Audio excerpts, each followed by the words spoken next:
Hello everyone, welcome back to the channel. My name is Enoch and today we're going to be learning how to create a WordPress portfolio website using Elementor. Okay, now everything that we're going to be using, all the plugins, all the themes, the page builder, it's going to be absolutely free for this tutorial. Okay, now before I get started, I want to show you guys a quick demo tour of the website. Okay, now when you take a look at the hero section, we're having this fancy text right here, and below that some social media icons and a request call button right here. Okay, so when someone clicks on it, it draws up an off canvas menu. Yeah, so you can insert your name. For example, if your name is Enoch, like me, so you can insert that. Probably you can configure this to be an email or phone number, so someone can easily enter their phone number and they can leave you a message. Okay, so when someone clicks, hello, I need web design services, okay, and they click send, this email will then be triggered and sent to your administration email. Okay, so when I open up my email, you see that now I've received a message from this person, their phone number, and the services that they need. Okay, yeah, so when we go back to the website, we can examine some other sections of the website. So below that, we have this about us section with a very nice layout. Then education and experience, we have this timeline, yeah, that shows from 2013 they did this, 2019, 2021. Okay, yeah, this is really cool.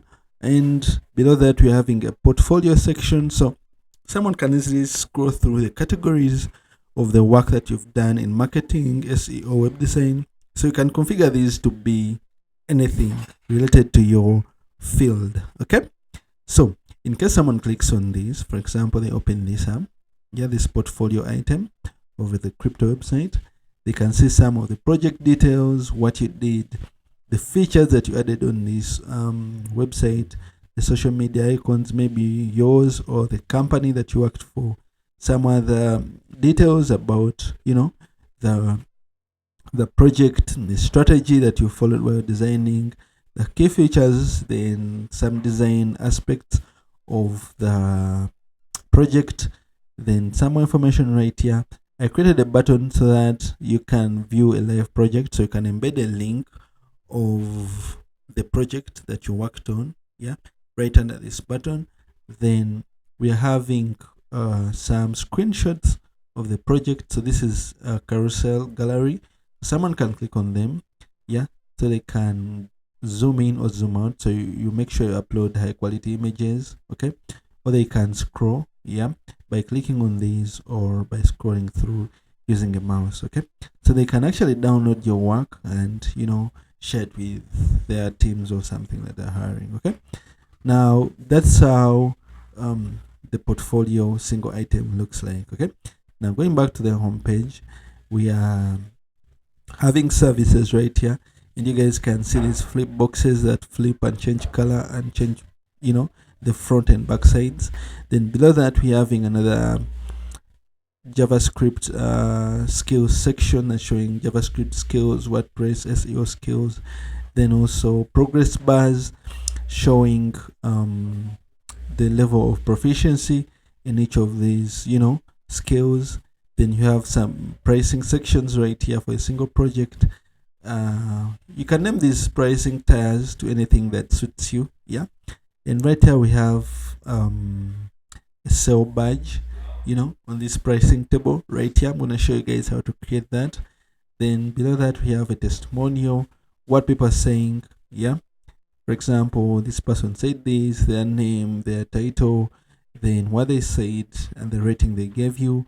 Then lastly, we're having a contact us section, yeah, with this nice form, some contact details and emails. Okay, then below that, we have a very simple footer, shows who the person who created the website, then also your social media icons. Okay, so now let's get started, and we're gonna get a domain name if you don't have one, and hosting if you also don't have hosting. But if you have that set, then you can skip to the next chapter. after the domain name and hosting. Okay, yeah. So let's get started. So the first thing we need to do before we get started is to get a domain name, and the domain name is basically a unique identifier of your website on the internet. Yeah, for example, google.com, for example, youtube.com. Now let me show you how to get a domain. Okay, head over to this link, enochmwebe.com/domains, and hit enter. I've put this link in the description of this video right now, and once you're here, you're going to be redirected to Namecheap. Okay, now if you're not signed in or you don't have an account, you can create one right now and you can get started. Okay, so hit the sign up button if you don't have an account, or if you already have an account, you can hit sign in. And once you're here, what you're gonna do is you're gonna come to domain name search. Okay, and you're gonna type in your business name. For example, my business name, for example, on YouTube here, it's Enoch Mwebe. Yeah, it's my name and I use it for the YouTube channel. And it's gonna search to see if there are any valid domain names, and it's showing that this is taken. Yeah, and because it's taken, it lists some other available results that I can maybe buy. Yeah, so there are a bunch of them right now, but I'll just choose something at random. For example, there's this one that I'll add to cart. It's 1.8, and that's okay. And I can click on view item and I can proceed to checkout. Okay, so once you're here, you can change the number of years you want to register your domains for. 3 years, 4 years, 5 years. You can change to 5 years. It's not really expensive, but I'll keep it for 1 year since this is just a demo purpose. Okay, so I'll hit confirm order, and once I'm here, I'm gonna fill in some information right here. For example, let's see, we have the card right here, we have every information that's already saved up. We can hit continue. So I'll close this and I'll click on pen now.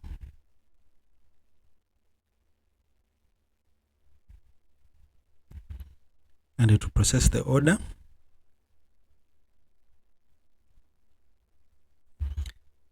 And you see the purchase summary and everything. So my card has been built. So now you can click on Namecheap and go back to the home page and scroll up here to your profile and click on dashboard and come to domain list, and you see the domain name that you have bought. Okay, now let's get the hosting. Now to get the hosting, open up a new tab and go to enochmwebe.com/hostinga. Okay, and this is going to take you to the Hostinga website right now. If you don't have any account, you can create one. Yeah, if you already have an account, you can sign in. Okay, then we can continue from there. Okay, so now they're giving 75% off, and I really like Hostinga. All my websites that I operate right now are hosted on Hostinga. I love it so much. I've never had any problems with it. My accounts have never been hacked before, like on other hosting platforms. There are no viruses. Yeah, so once you're here, what you can do is simply click on login. Okay, then click on Google.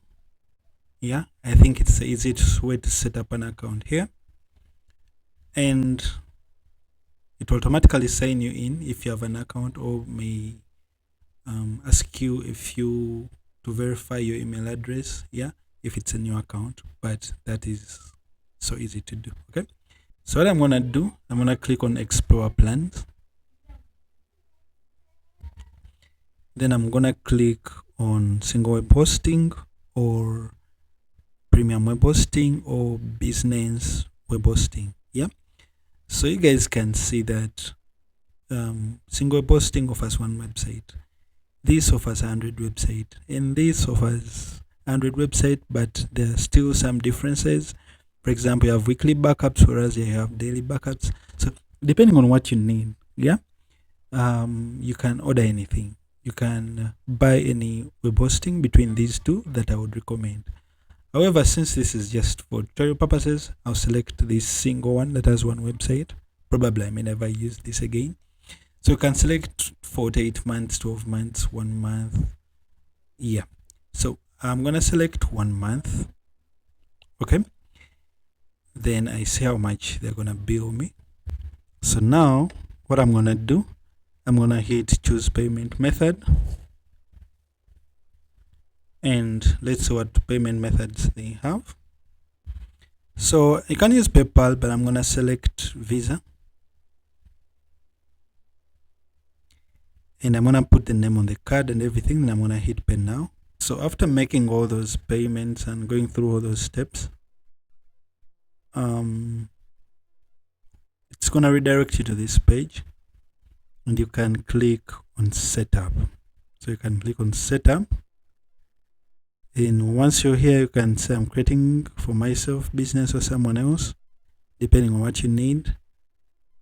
Is it your first time? I'd say yes or no. So I'll say no. What type of website are you building? Maybe an online store. I'll click next.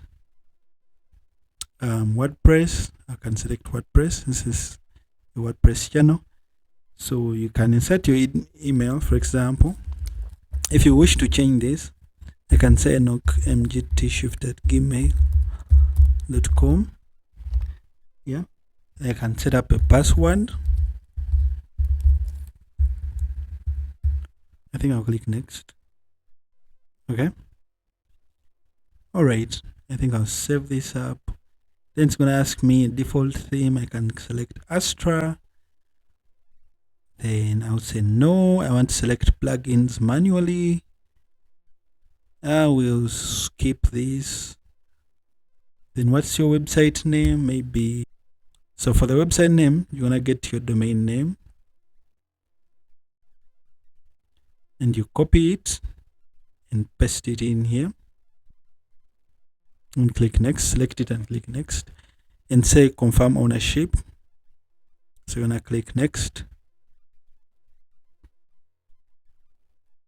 Then hit next. So it's going to install WordPress on the website. Okay. By default. So it's displaying an error here. Domain status not pointing to our name servers. Yeah. So click on this error right here that says how to fix it. Yeah. So it's going to ask you, let's activate enochmwewe.lol. So you're going to select the provider that you bought your domain from. And I'm going to select Namecheap. And I'm going to click let's start. Yeah. So what I'm going to do, I'm going to go, they're telling me to log into my Namecheap server. Namecheap account. Okay. And find your old name servers. Yeah. And change them. Okay. So I'm going to go here. Then remember, under the domain list, we have the domain name right here. Then we're going to click on manage. Okay. Then I'm going to come here under name servers. Under domain, under name servers, I'm going to select custom name server. Then what I'm going to do, I'm going to copy this. Okay. Then I paste it in here. Then I'm going to go back to Hostinger and copy the second one.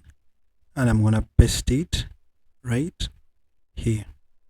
Okay. Then once I am done, I'm going to click on this save icon. So it's going to save everything. Okay. And once it's done, I'm going to go back to Hostinger and click continue. Then say all is set. So what I'm going to do, I'm going to get this domain name that I've just bought. Okay. And I'm going to click on go to that domain name. And let's see if the DNS has propagated already. So usually it's saying the site can't be reached because DNS propagation takes a few minutes to an hour for you to link your domain name to the hosting account. But after the DNS propagation is done, then it should display at least correctly. Okay. So now it's been a few minutes since we last loaded this up. Now I'm gonna try it again, and I try to go to this domain that I've just bought, and right now it's propagating. Okay. So to log into my admin dashboard of WordPress, what I'm gonna have to do is at the end of this domain, all I have to do is put a slash, then type in WP hyphen admin. Okay, then hit enter. And what this is gonna do, it's gonna redirect me to the login page. So it's gonna redirect me to this page, and I can insert my email. For example, I used enochmgt@gmail.com. Then for the password, I'll just type that in. Okay, then I hit enter, and right now I'm gonna be signed in into my WordPress backend dashboard. Okay, so you can always save these login credentials, and this is your website. So you've set up the domain name, you set up the hosting, and now you're ready to start building your website. Okay, so now let's get started.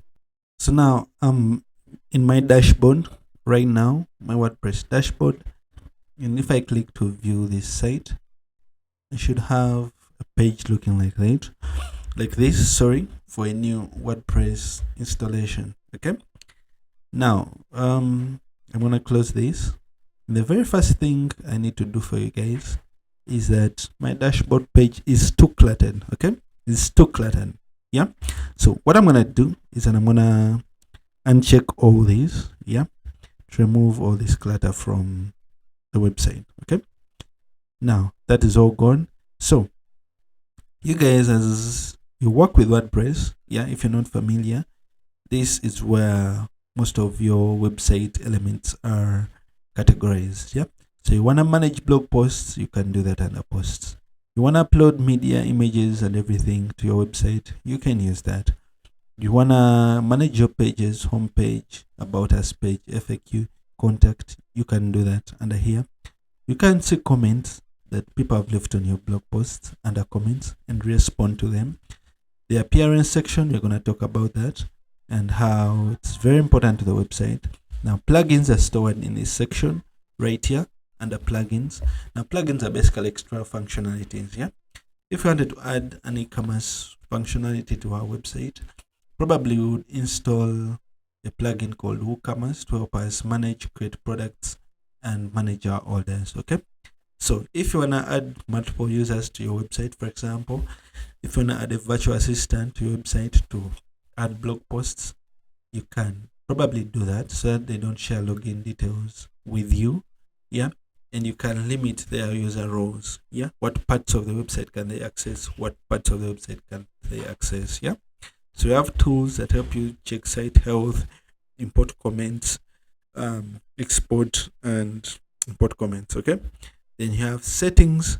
We're gonna see how these are important. Yeah, but basically you can configure the site language, you can configure time and administration emails and all that. Okay, so now let me see where we can start from. Okay, so the very first thing that we want to do is to install a theme. Okay, so I'm gonna go to appearance under themes, and the theme that we're gonna be using is called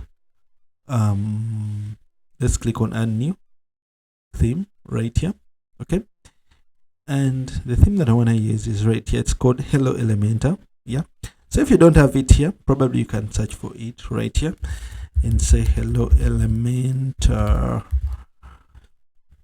All right, so you can click on install, and once that is done, you can click on activate. Okay, let's take a look at our new site, and it has changed, but really nothing much. Yeah, we need to work on that. Okay, now let's go under pages and click on all pages. Okay, then create our first page, and this is gonna be our home page. Okay, home page. All right, so click on save, publish, and click on view page. Okay, so now this is our home page. It's blank right now, it doesn't have anything, but when you look at its URL, yeah, it has .com/homepage, and we don't want that. Yeah, we want to set our home page so that when the website is at blah blah blah.com, this home page reflects as the home page without this. Okay, so now to do that, we go back to the dashboard, come to settings, come to general, and actually it's not in the general settings, okay, but it's under the reading settings. Yeah, so change your home display from latest post to static and set it as the home page. Okay, then click save changes. So when someone goes to visit your site, okay, they get redirected to the home page. Okay, now that is done.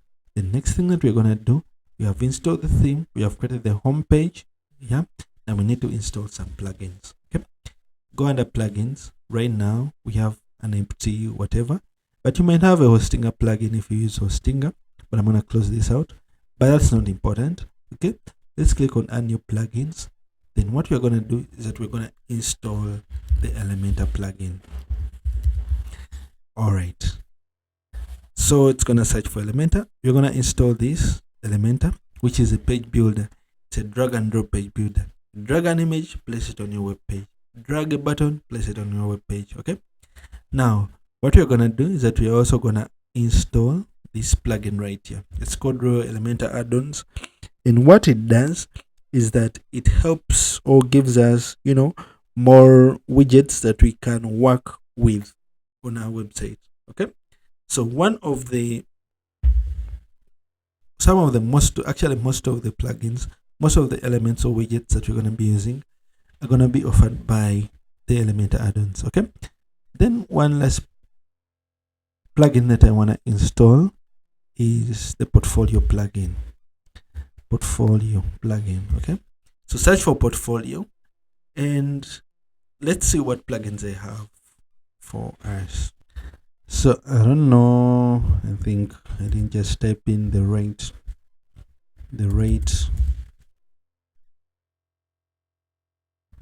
I'll search for Portfolio once again. Okay, I think my spelling is wrong. Let me do this. Portfolio. Okay, yeah, now it has brought up. I don't know why it was doing that. Yeah, but now let's see what plugin that I'm looking for. Okay, it's right here.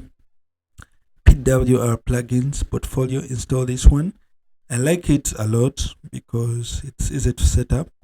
Okay, so let's go to install plugins and we activate Elementor, and once that's done, I'm going to click back and activate Portfolio. I'll click skip, then go back to plugins. So you can go under plugins right here, then activate Elementor add-ons and just click skip. All right, so that is done.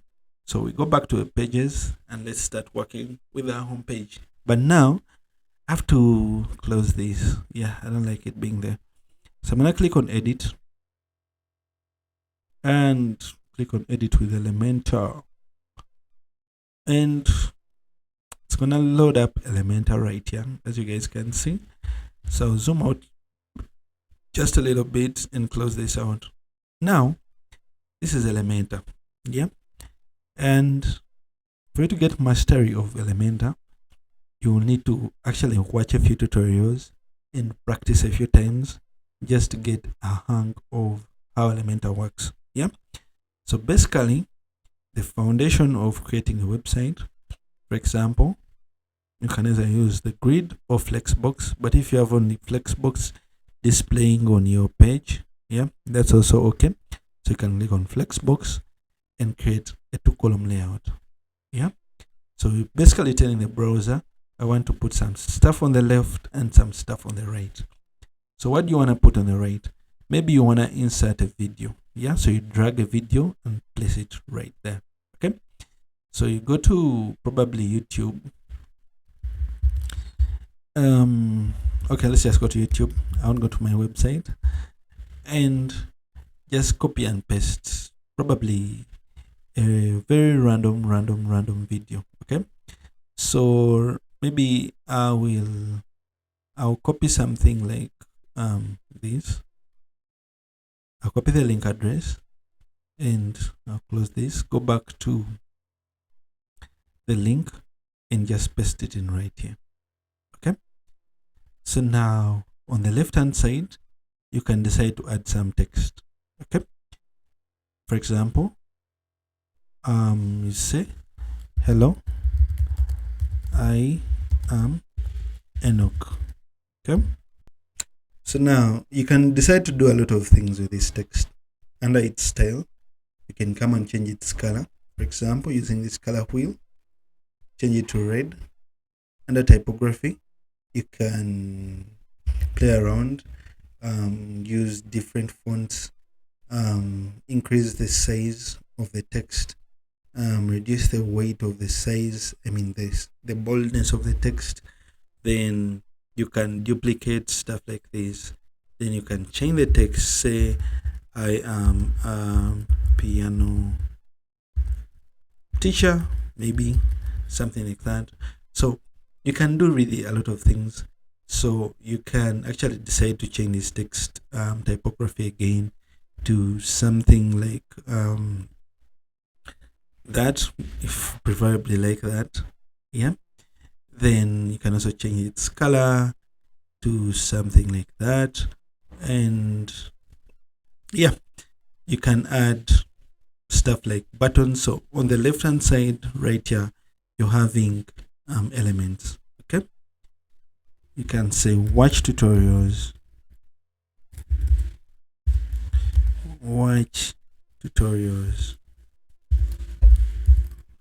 something like this. I don't know why I'm typing slow, but yeah. So if you want to view this, you have to click on this preview icon. Yeah, so to load up your website on the left, on the right, in a new tab. Okay, sorry about that, guys. Okay, so below this you have more settings. For example, you can click on this column icon and you can decide to center this, and once you update it, okay, this automatically updates. Yeah, so now you have a very sketchy website, but that's how fast Elementor does it. Okay, now we're gonna close this and do something really more professional. So I'm gonna delete this, and what I'm gonna do, I am gonna come to Elementor right here, click on the settings, and change the page layout to Elementor canvas. Yeah, so that gives me a blank canvas to start and build my website. Okay, now before I get started, I wanna let's get started and create 2 columns like this. Okay, then I'm gonna click on this plus icon and it's gonna pull up this tab, right? This section right here. Then I'm gonna add an image. Okay, then I'm gonna click on choose image, upload files, select files, and I'll upload the image that I wanna use. Okay, now as I already told you guys, each element has 3 items or sections right here. There's a content, the style, and the advanced. Okay, so the content of the image element, you can add captions, you can embed links. Yeah, but under style you can do some more interesting stuff. For example, you can increase or reduce the size of the image, either in percentages, in EMs or REMs, or in pixels. Okay, so what I'm gonna do here, I'm gonna be using actually percentages. Yeah, then I think I'll just use like a 90%.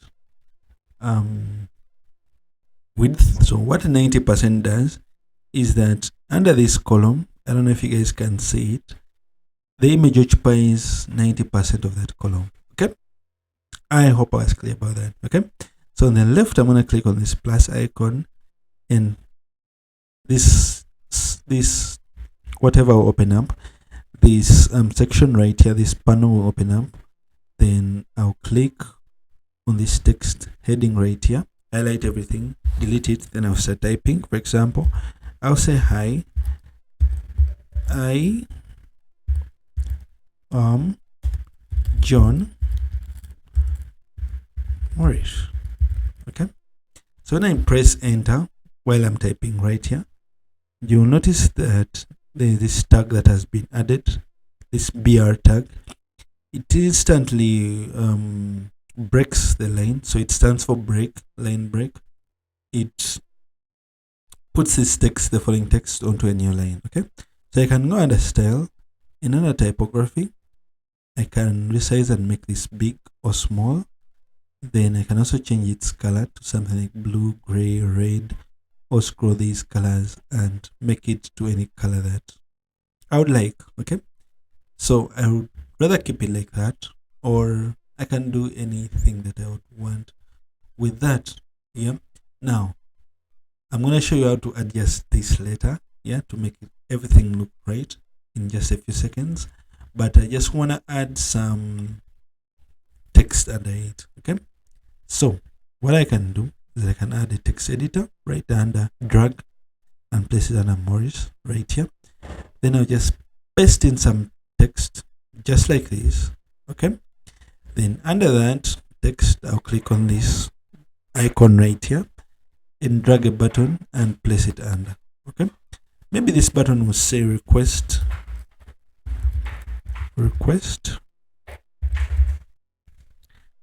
a call, request call, something like that. Okay, now this is how our website is looking. Okay, so now what I would like to do while I'm still here is I would like to click on this section right here, go under advanced, and under padding, I'll uncheck that. Probably I'll give 100 to the left and 100 to the right. Yeah, so basically increasing the space from the left and from the right. Okay, now let's do some global styling, because if I'm to style this alone, we're going to be using so many big texts like this in all of our website, and to design button by button, heading by heading, text by text, it's going to take so much time. So you'd rather set a global setting of how you want your buttons to look, how you want your headings to look, how do you want your paragraphs to look, so that it makes everything, very much easier for you.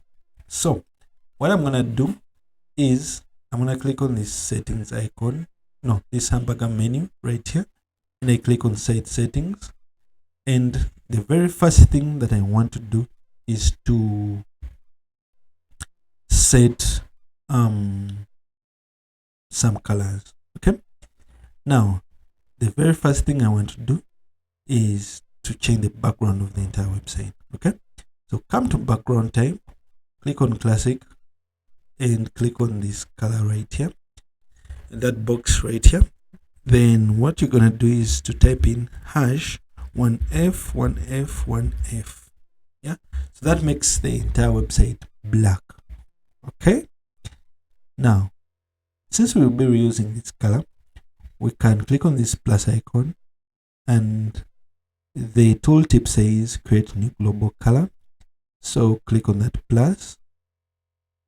Okay, then name this body background. Maybe we can just call it black. Okay, then save it up. Okay, then we can go back, then go under global colors. Okay, but before we do this, let's go back. Okay, then there's one important setting, so you have to click on additional settings, check these,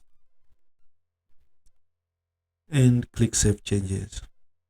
Okay, so come back to the home, to the Elementor settings, site settings, and refresh. Okay, so these settings are too important. Yeah, so you disable the default colors and disable the default fonts, because now we're going to be overriding them. Okay, so now we come back to global colors. Yeah, and we're going to change this to white. Okay, so we want our primary color to be white. Okay, then the secondary color can be green, and the green you're going to be using, let me just copy the color code. Okay, so you can call this green instead of secondary, then paste in this color code right here. Then the text is okay actually, but I think it can be just a little bit, brighter. Sorry about that. Yeah, I think that's okay. Then that's okay. Everything from this black that we added, the green we added, and the text color, the whites, I think everything is looking nice. Okay, so I'm going to jump out of that. So it's going to prompt me to save, and I'm going to click save.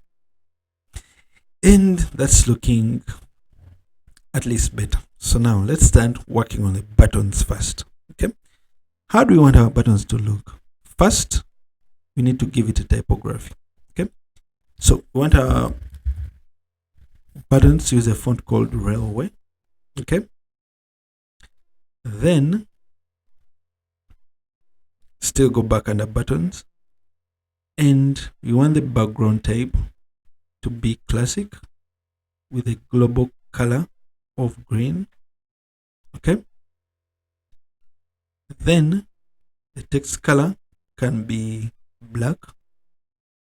Okay, then a typography, we want something bolder, so you can select 700.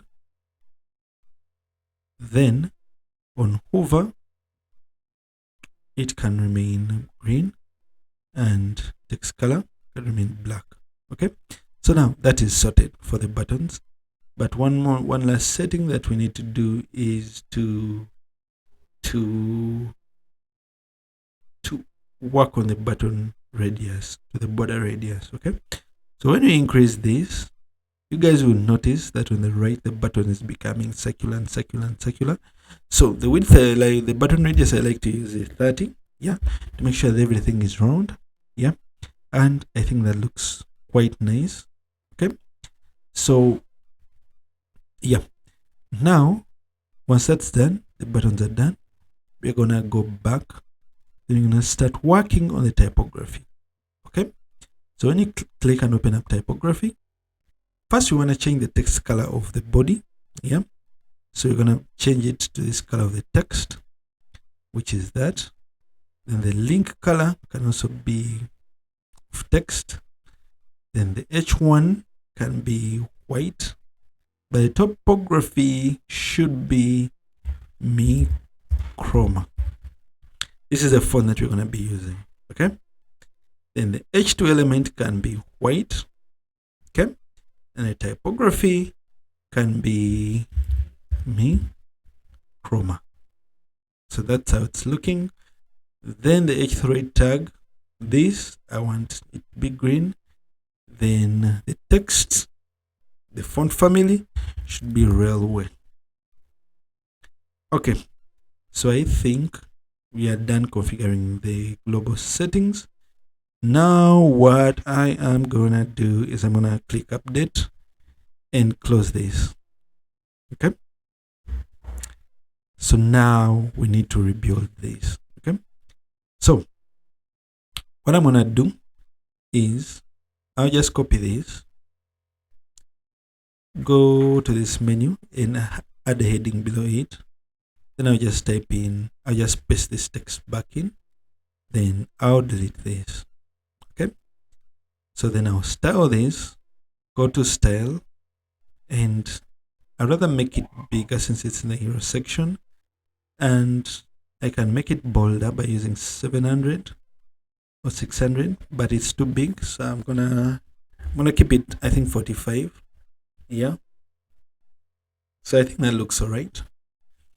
Then I'm gonna click on this right here, and I'm gonna copy. Should I copy? No, let me just apply. No, I think let me copy. Let me just add another text editor below it.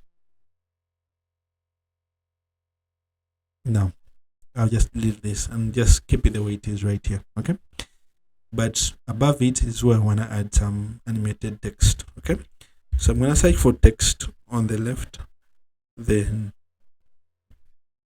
I'm going to drag it and place it above the text, then come under content right here. Okay,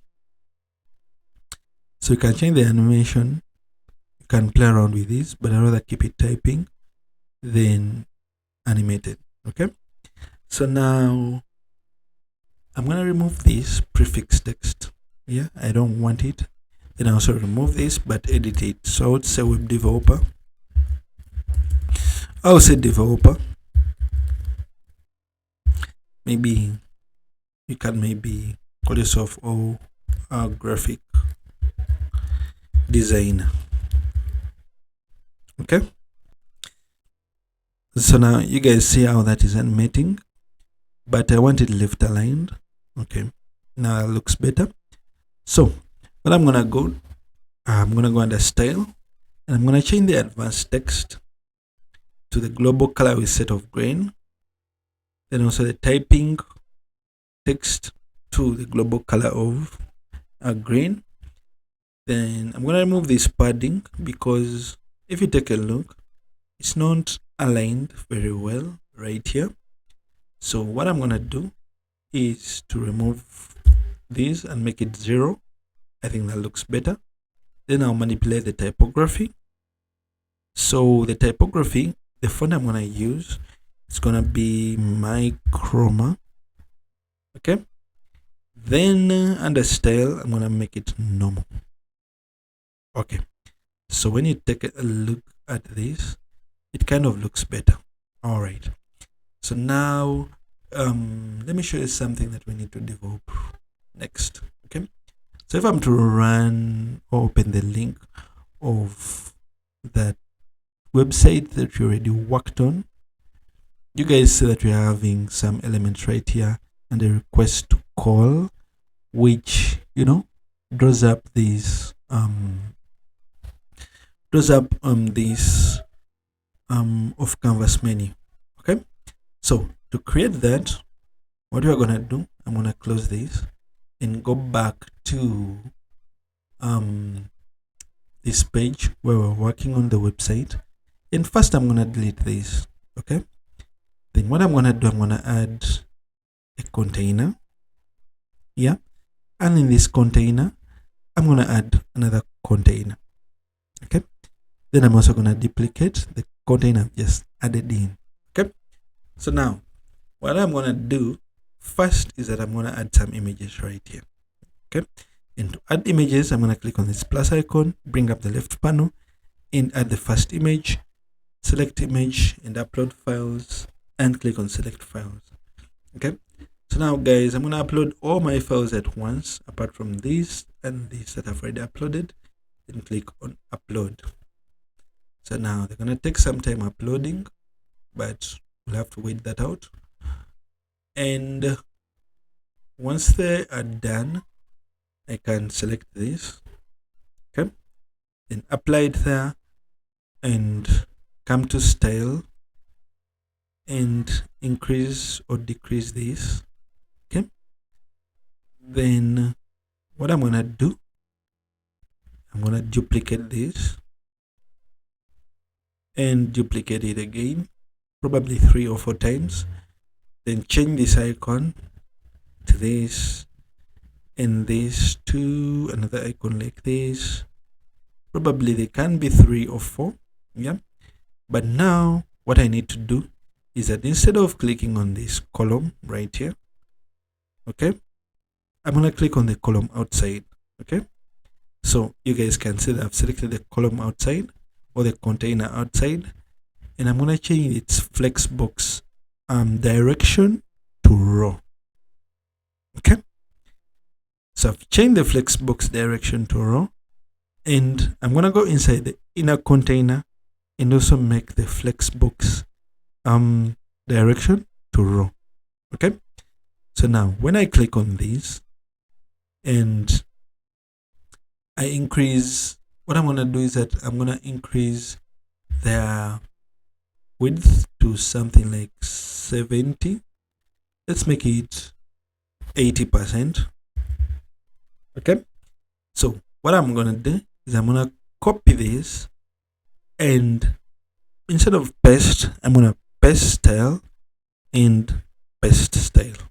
Okay, and that is done. Okay, so in the column on the right, what I'm gonna do is I'm gonna search for menu. Let's say menu on the left, right here. Search for menu. I don't know why it's not popping up, but yeah. So this is the off canvas content. Okay, that I'm gonna add right here. So when I click on it, it should open up something on the left. Okay, so but we need to style this first, actually, before it opens up anything, to make it look more unique. Okay, so now under content, what I'm gonna do is I'm gonna remove this. Okay, so it's gone from right here. Then it can be on the left or right, but I'm gonna keep it on the right because I'm using the free version. Okay, then what I'm gonna do is I'm gonna change this to request a call. Request a call or request call? Request a call, something like this. Then I'm gonna disable show icon. Okay, and the content tab is done.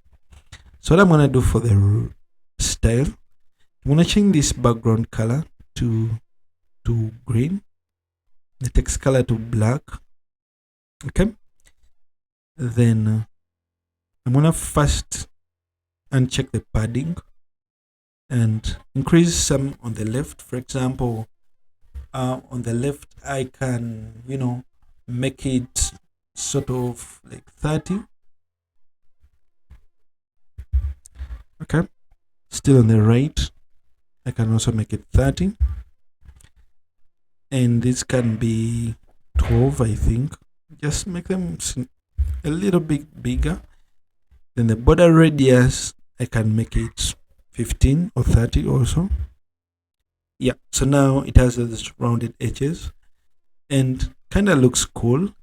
Maybe the typography is too bold, so I'll need to make that, I think 600. Sorry, 600 is good enough. Okay, and that's how it is looking. Okay, so what I'm gonna do now is to configure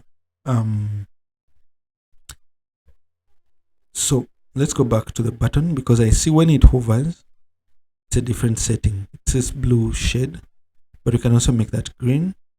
Yeah, so on hover or on click, nothing changes. Okay, so let's also just make the text here to black. Okay, so once someone clicks on this, then it draws out this off canvas menu. Okay, so now to put some content on this off canvas menu, what we are gonna do is we are gonna go under content and we select a template. Okay, but right now we don't have a template, so let's create that. So I'm gonna click on save. Okay, so now to create this template, let's first go back. Let's preview this. So I want to jump back to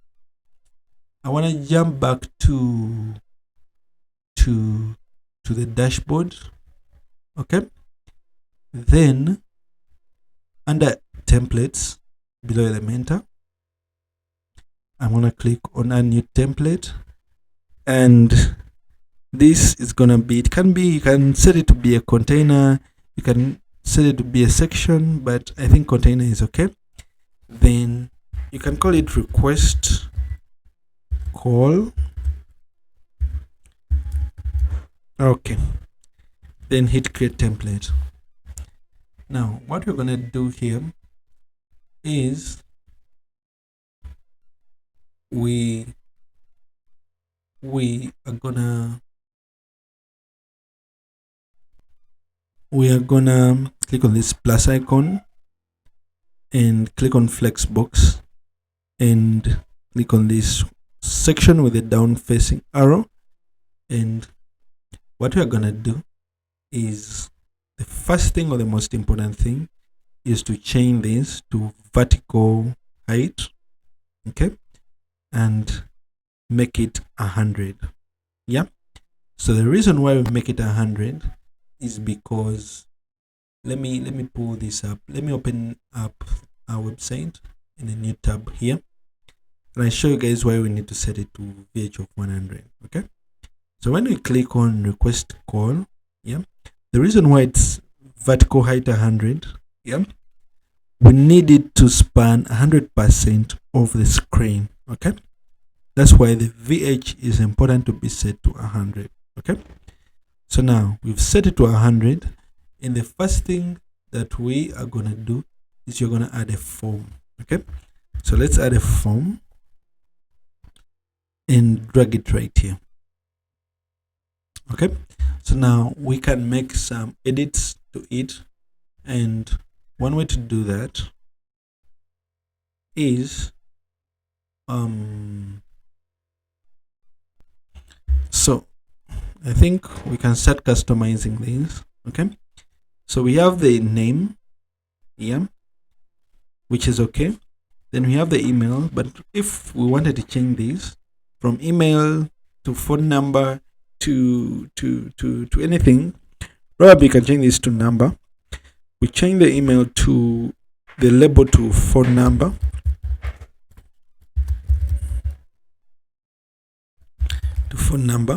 Then we'll also change the placeholder to phone number. Okay, so the ID can also be phone. All right, so that looks just fine. Okay, then you have the message right here. Okay, so the message represents the text area. So what you're gonna do is, I'm gonna style these, yeah, because if we publish this, okay, and we come right here, I'll close this for now and refresh this page and come to request call, and we select a template of request call. Yeah, so if someone clicks on it, for example, it's looking white and these are not looking all right, and there are a few styles that we can actually apply to this. For example, we can change the background color to black, yeah, but you see these fields cannot be changed. Okay, however, I don't want a background color of black. I want it to be a little lighter, so that it creates a separation from, sorry about that guys, so that it creates a separation from, okay, so maybe that will do. I wanted to create a separation from, oh sorry, I needed to change this to make it lighter. All right, sorry about that guys. So once I maybe make it lighter like this, kind of makes some sense. So if I take this away and I click on that, I think that's too bright, so we can make it a little bit darker like that. In case someone clicks on it, then it opens up like that. Okay, and that's totally fine. Now what I'm gonna do, I think I can make it just a little bit lighter. It's okay. Yeah, so now those are some of the basic settings that we can apply, right here. And the header, nothing much, but the major settings happen, the major styles for these, you have to do them in the template. Okay, so let's go under style right here, and we change the label color. I think this can be white, or they can be the text color. Then we go to the fields, okay, then change the background color to something like the black color, if that's all right. Then I think that looks okay, and I'm happy. Then what you have to do is to change the focus, because you realize when you click on them, then they change to white. Okay, so you're gonna change the focus to the background color of black. Okay, you see now it's okay, but when someone types on them, you want it to be so visible, so the text becomes white. Okay, instead of it being, because if it was in the text color, if someone typed, then stay in that color, but need to be more visible. So if someone types, then it looks more visible. Okay, so still with the same message, and that looks fine. Okay, so the error can stay red, the focus is okay, then the color of the text is also okay. But I think if we made it white, that would make, I think, more sense. So we keep the focus white and the normal color white. Okay, so now that is done, but now we need to click on the button and change its background color to white, to that green. Okay, then the previous button, just make sure everything is black, green. Then we can change this to black, the text color, and also this text color to black. Okay, but now I don't want the border radius to be so curved, because now it's drawing these styles from the global styles we set. But if you just click on one like this, then everything becomes nice. Okay, in a way. So I think that looks nice. And before we make any change or move away from here, when you go under content, okay, and scroll down to under action, or under email, okay, the email you set right here is the email that when someone clicks send, it's the email that this information gets sent to. Okay, so you can alter this. For example, I can do Enoch MGT. This is my email. So when I click save, okay, then when someone clicks here to send, for example, we need to update this case. I will refresh. Okay, so when someone, for example, if I'm to take this away, when someone clicks on, types in their email, for example, they types in their name, they type in their phone number, and they type in their message, that when I click send, this action after send, it will send all this information to the email that you would have placed right here. Okay, so let's complete the styling, because I see that my button has a border that I don't want. So to change that, let me take this away. To change that, I'm gonna say border none. So now it has no styling of the border, and I'm okay with that. Okay, so now you can style these, but these are not opening up. Okay, the success pulls up this color, but this can be white, or we can set it to a green color. So once someone submits and they say you successfully submitted, should be of this color. Okay, now You have no steps. Okay, these are not opening up. I think Elementor is misbehaving, but everything looks okay now. So I'm gonna just click save, and I'll close this and open this up. And once I preview the changes of what we have so far, this is how it's looking. Okay, this is functioning great. And if you need it to look better, probably you can go back to the request call template and modify it in any way that you would like it to look. But I think I'm comfortable with this. All right, so now I'm gonna go back to the editor in Elementor and do some further styles. Okay, so now when I take this away, this is how the website is looking. But now I need to center this stuff right here. So I'm gonna click on this column right here and click on justify content and make it centered. Okay, so when I take this away, you can see that the content is centered. Now when I click on this image, go under style, go under border radius, and change this to percentage, and then link these values. Okay, so the bottom I can apply 35%, and on top a radius of 35%, not 350 but 35.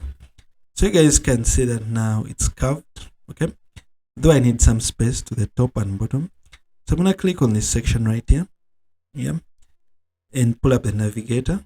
So guys, it's a good practice to always, for example, if I click on this section right here, it's a good practice to rename these sections. For example, I can rename this the hero section. Maybe hero is enough. Okay, so you can click this icon to view everything that's under it or minimize it. Okay, so under this section, I just want to leave some top and bottom margin of like 70 and 70. Okay, then the padding of 100 and 100 just looks fine to me.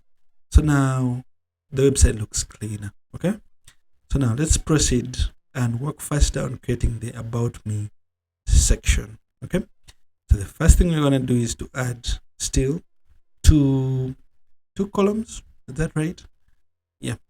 Let's add 2 columns, and we're going to call this section about.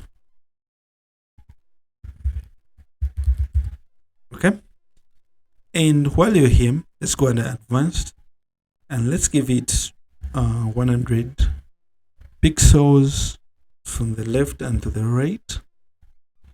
Okay, then go under about, under CSS ID right here, and give it an ID of about. By giving it an ID of about, it's gonna help us when you're creating the header. That scrolling effect that I showed you, when someone clicks on a nav menu, for example about, they get scrolled down to the about us page. Okay, now let's move faster. So now the very first thing I'm gonna do is click on this icon right here and add a heading, and this is gonna be h3. Okay, remember we had set our h3 to look like this. So this is gonna be, it's gonna have a text of about me. Then I'm gonna copy this heading and paste it right here. Then I'm gonna paste in some text of let's see, what can we put here? We can put something like this. Okay, so now that looks just fine.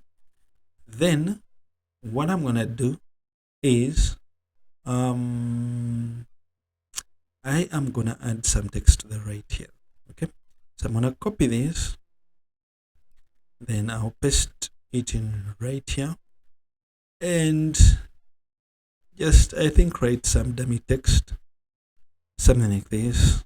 Okay, and that's how it's looking. About me, that blah blah blah blah. Let me close this, and that's how it's looking. Okay, so now below this, okay, I think I can add a divider. Let me see if it can go right. Actually, no. What I can do is, let me just add another section under the About Us. Under Advanced, still we're gonna use that 100 to 100 left. Yeah. And what I wanna add right here is a divider. Okay. So once I scroll down and I find a divider right here, it's gonna be of a width of 100%, and its color is gonna be of the text color, though a little darker, somehow subtle. Okay, it is fine. Let me take a look. I think that looks fine. Maybe we can add this global to the global color and call this divider color, so that we can reuse it later. Okay, that looks just fine. Then below it, you're gonna add, I think, should we add, yeah, let's add a column, and we're gonna add a text box. Okay, and in this text box, we are gonna add some text. For example, let me see. Actually, let's add another column instead. Then duplicate it again. Okay. So in one of these text boxes, let me just copy this and paste it in right here. Maybe if you have your own text that you wanna add, you can easily add it in right here. So I've added mine, and I can copy this and actually paste it right here. Okay. Now, these columns are in a vertical manner, but I want it horizontal. So I'll click on this outer column, go under direction, under layout, under direction, and make it horizontal laying. Okay. So now that's how it's looking so far. Okay. So now that section of About Us is done. Okay. So now what I'm gonna do next is I'm gonna add another layout. For example, this. You guys already know that under section, under advanced, when I add 100 to the left and 100 pixels to the right, just like this, go to the navigator, and I will rename this column to education, maybe resume, the resume, and CSS ID, I'll just give it resume. Okay. So now let me copy this heading, and I'll just paste it in right here. Then I will say something like education and experience. So education and experience, I think I'll make this a little smaller. Okay, I think 35 would be great. Actually, let's just do that. Yeah. Then below it, so I'll close this. Then below it, I'm gonna add a column. Okay. Then inside this column, I'm gonna add another column, and I will duplicate it. Okay. So now I'm gonna click on this outside container and change it to the direction to row, so they are side by side. All right. So now what we're gonna do is we are gonna add an element called a promo box. Okay. So let's drag and create it right here. Then what we're gonna do is that we are gonna first add an image right here, and the image I'm gonna add is right here. Should it be? No, it's right here. And make sure the image resolution is full, and minimize this. Okay. And after I've minimized it, you're going to go under content, Okay, and change, the banner title to something like your occupation. Yeah, so in this case, maybe he is web developer, something like that. Okay, then what we're gonna do is you're gonna scroll down and probably you can make some changes to the text right here. So you can hold on, guys. So you can, let me copy something here. You can edit this to give like a description of what job that this person is doing. Okay, then once you're done, close this and change the effect to jazz. I think I like that better. Okay, so when someone hovers, let me see what this was doing, Oscar. Okay, no, I'll keep it jazz. Okay, so that looks okay. Then what I'm gonna do is I'm gonna go under style right here, and the icon colors can remain the same, and I'm gonna adjust the height to something like 830. Okay, let's see how that looks. Okay, 830. And then what I'm gonna do is I'm gonna come to overlay and just make this transparent. Okay, so that everything is now clear.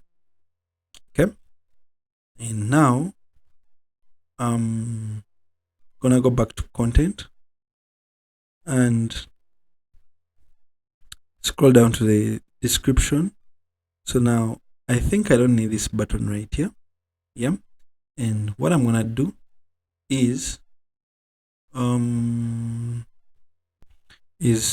to remove it, I'm gonna go to, let me show you guys. You're gonna go back to content, under content, scroll down to link type, remove button and send none. Okay, and now it's gone. Okay, so now you're gonna go back to style and go to vertical position and change this vertical position under content, change this vertical position to bottom. Okay, so now you guys see how this web developer text, I'll zoom out a little bit, is sitting under, is sitting on this gray part of the image. So you can make, when you zoom in, let me zoom in a little so I can see better. So you can change the distance to 0. I can't see well, but you can play around with the distance.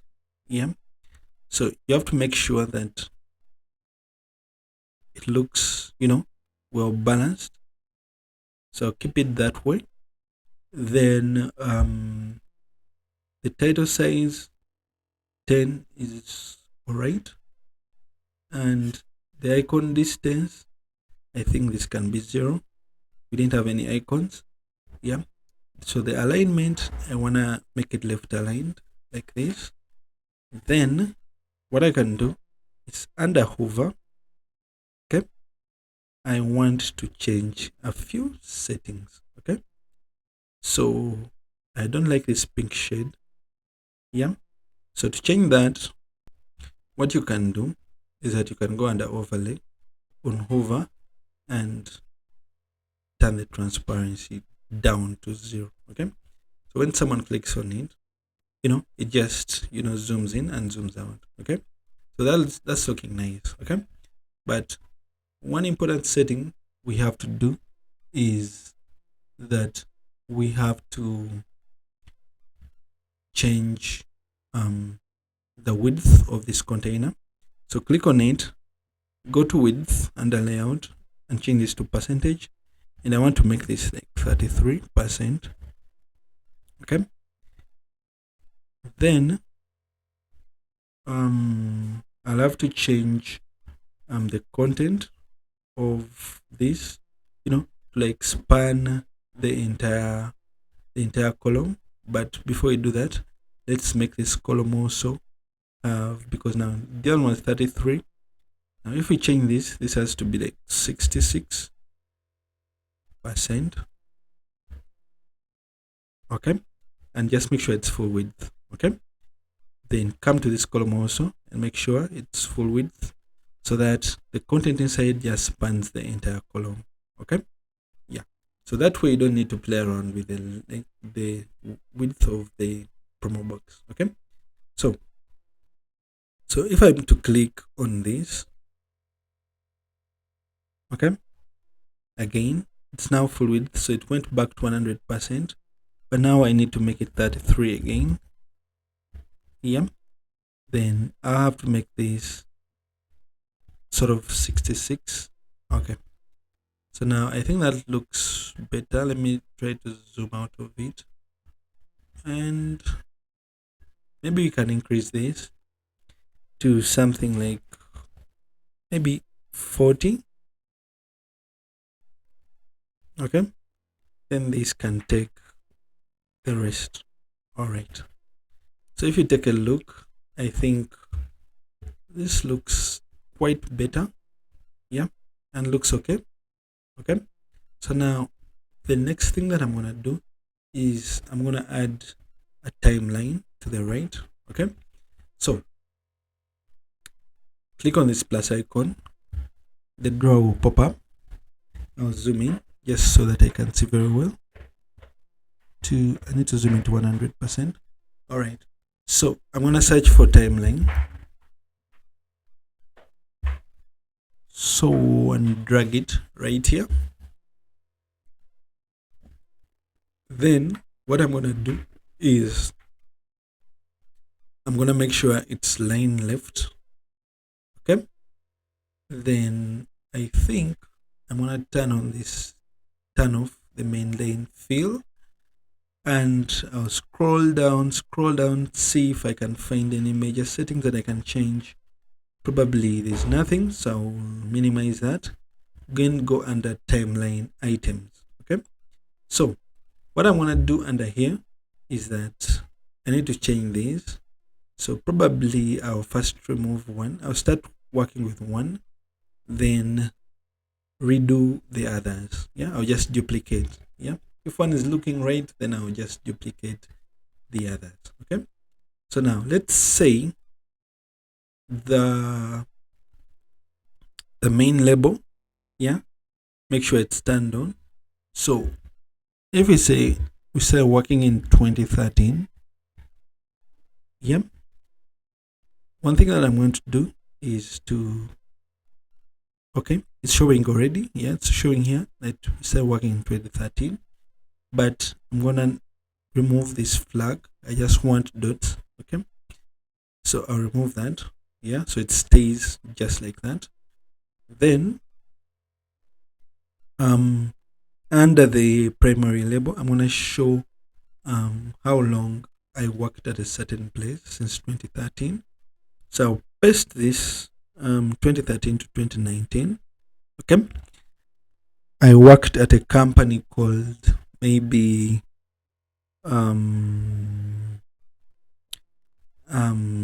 maybe Nexus. It's just Nexus Inc. Okay, someone was at Nexus Inc. at that period of time. Okay, yeah. So then once that is done, you guys have to follow step by step. I'm gonna change the display media to icon, and I just make it none. Okay, then what I'm gonna do is I'm gonna insert the job position someone had at this company. So maybe they're framer, designer, developer. Yep, and you can add some description, job description right under here. So if I add that, then it will end up looking like this.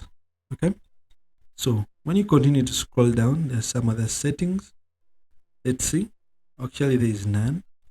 So that's timeline item 1 that we've added, but we will be adding more. Let's just make sure that this looks right, then we can proceed. Okay, so let's see what we can configure under content. Okay, so when you go under content, make sure image overlay is turned off, show title is on, and request show description is turned on. Okay, so let's go under style and we start working on these styles. Okay, so you can reduce the distance from from the line, yeah, these two, yeah, so you can play around with these settings, yeah, but I think by default they come looking really professional, yeah. So let's go under media and see if we can edit anything here. Probably there is nothing since we have no images, so I'll probably go and content and the border color by the color, blah blah blah blah. It's nothing really much to change here. So we go to the title. Maybe the title, what we want to do is to change the typography to something like Microma. Okay, and that looks nice. And maybe the text color, I'm gonna make it white, or let it remain black. But what I can do is that I can turn off what I can do is that I want to make the background transparent so that I don't have this white and this white background right here. Okay, so now to do that, what I'm gonna do to remove that white is that I need to simply come back to content and come back to timeline items, click on the timeline, framer, designer developer, and turn on these custom colors. Okay, so let's change this and just make it transparent all throughout. The triangle color, we don't need that, just make it okay. I think it can stay, but let's just make it green. Okay, then I think that looks all right. Okay, then change the alignment to be left. Okay, just make sure it's all right. I think that looks just fine, I guess. Okay, so now we can go back to the style and I'll make this 40 again, distance from the line. Okay, just so to increase the gap right here. I think 50 is too much. Let's just make it 40. 49 was too much. Yeah, so that looks fine. So I'm gonna scroll down and go under content. There's nothing to make changes of right here. The title is fine.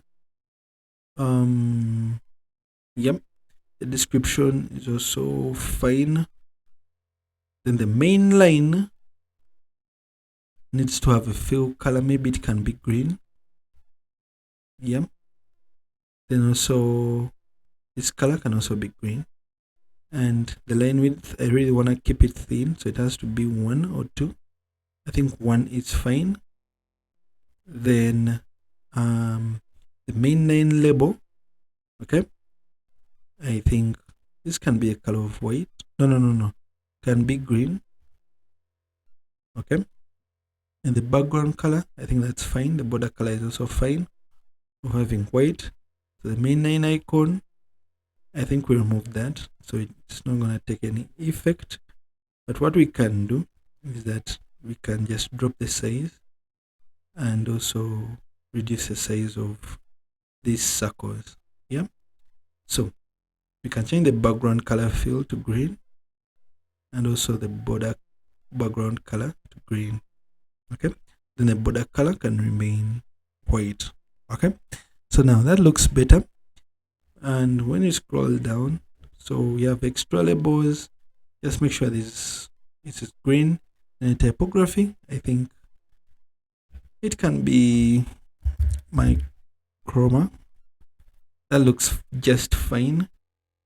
And the text below it can be white and can just be somehow bigger.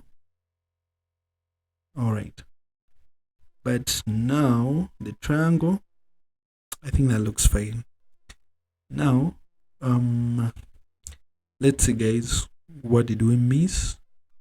Okay, so what we need to do is to align this to the left. So under content, come to content and just make sure it's left aligned. Yeah, so that is clean. So now you can go back to timeline items and just duplicate these. So you can add as many experience or jobs that you've done. Yeah, so you can maybe change this to like 2019. So this can be like 2019 to 2020. You can edit the job title description to something like front-end developer, something like this. Yeah, so on and so forth. Then you can also edit this to something like let's say 2021. Sorry, 2021. Yeah, so this is like 2021 to 2022. Okay, then you can change the company. Maybe you worked at Amazon. Yeah, that looks kind of nice. Then maybe you were just, your title was just a web developer. Okay, something like that. So when you take this away, I think now you have our timeline that is looking quite nice. Okay, so we are done with that. So the next section that you're going to be creating is going to be the portfolio. So let's publish our changes. Remember, guys, you have to save everything that we work on. So now the next thing that we're going to be working on is going to be the portfolio. Okay, so we create a new section and we're going to use this one right here. Okay, then you guys already know, pull up the navigator. Then we rename this to portfolio. Great. So now what we are gonna do, watch this. So we're gonna go to style, advanced. Let's just add some paddings of, let's say, 100 to the left and to the right. Okay, then on this left hand side we are gonna add something like this. Okay, so I'm gonna copy this and just paste it in right here. Then go and copy this and paste it in right here. Then I'm gonna copy this paragraph right here and paste it right here.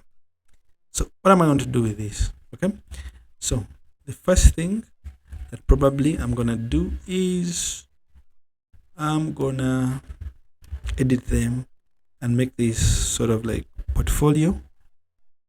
Yeah, and I can think I do the same thing with this. Just call it portfolio. Then this really can just be some dummy text. Let me just copy some dummy text. You guys already know what to do with this. Okay, so you can just paste it in right here.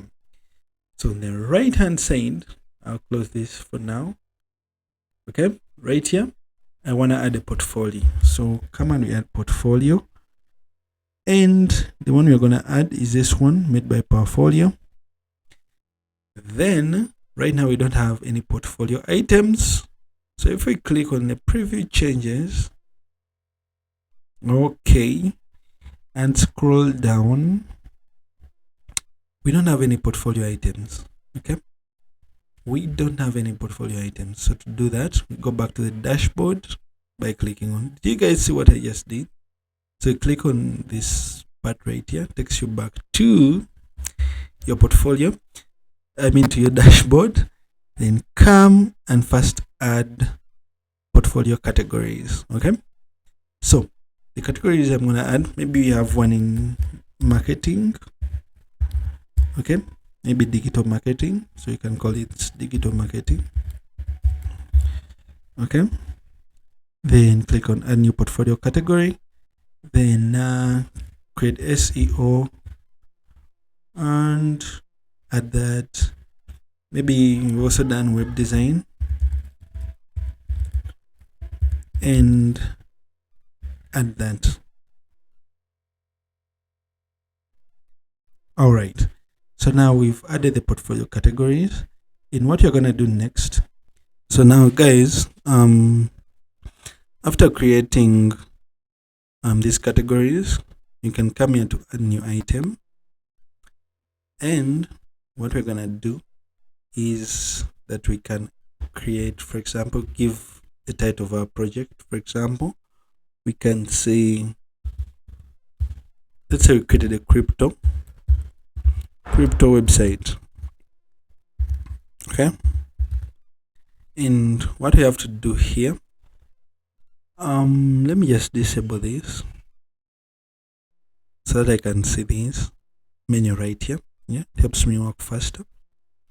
Okay, so now let's say we created a on our portfolio page, we want to add a crypto website project that we created.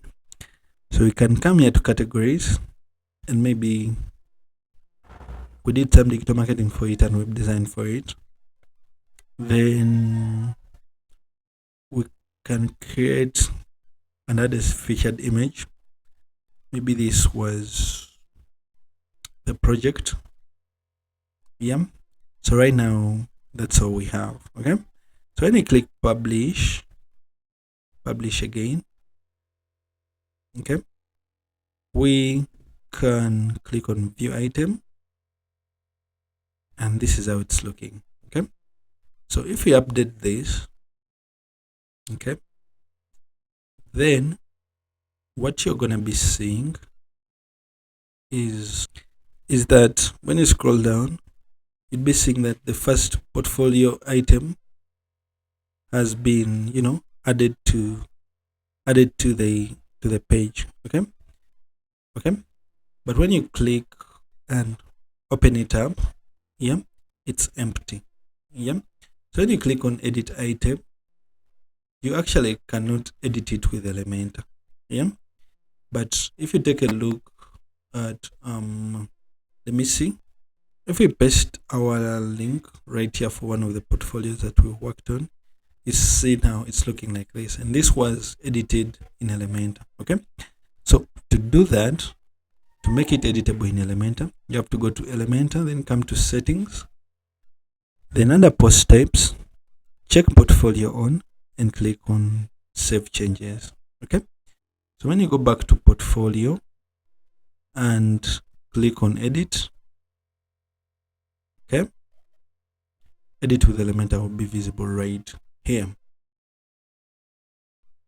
Okay, so now I'm going to show you guys how to edit these Elementor pages, this Elementor portfolio in Elementor. Okay, so the first things first, come and make sure this is turned to, click on settings and make sure this page layout is Elementor canvas. Okay, and the first thing that we're going to have to do is to create two column layouts, or we can first create one like this that's flowing downwards, and while you're still here, come under style, okay, come under classic and add background image. For example, we'll be using this as our main background, something like that, and go to advanced. Under padding, just give it top padding of like 70. Hopefully that's not too much. Yeah, cool. Then go back to style and apply a background overlay of a black shade. Okay, we can use the normal black that we assigned, then sort of increase its opacity, something like that. Then click on this plus icon to pull up this header, then just drag the heading widget, place it over here, and just name it project details. Project details. Great. Okay, now let me open up a portfolio page that we've worked on already so that I can follow along.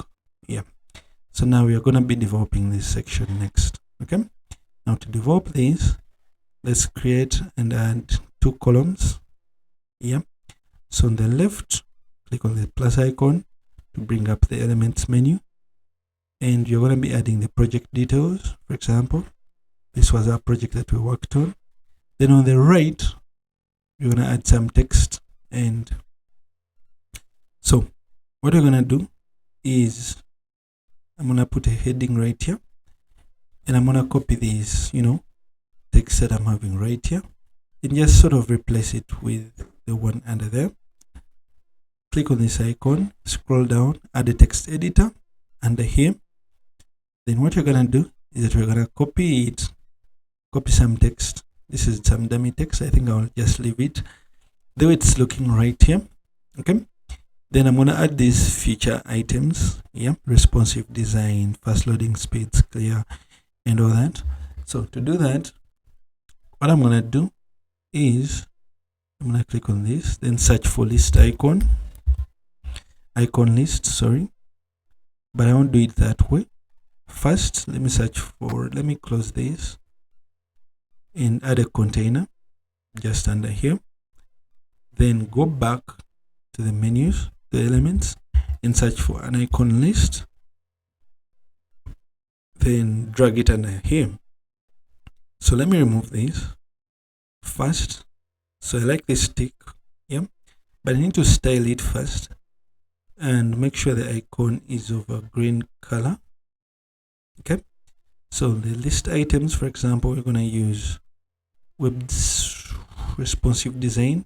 So if I copy these and paste them, go to content and paste in the text right here, something like this. Okay, once that's done, I can duplicate this. Okay, maybe security, maybe I can add in security features. Can duplicate that. Okay, then probably SSL certificate. Maybe this project add e-commerce functionality. E-commerce functionality. Okay, so now that is done. Okay, so what I can do, I can duplicate this, but now I need it to appear side by side. So to do that, I'm going to click on this column right here, then make sure the row direction is facing that way. Okay, so I can come and edit this. Okay, so you can come and maybe add social media integration, social media integration, then probably let's add what else, analytics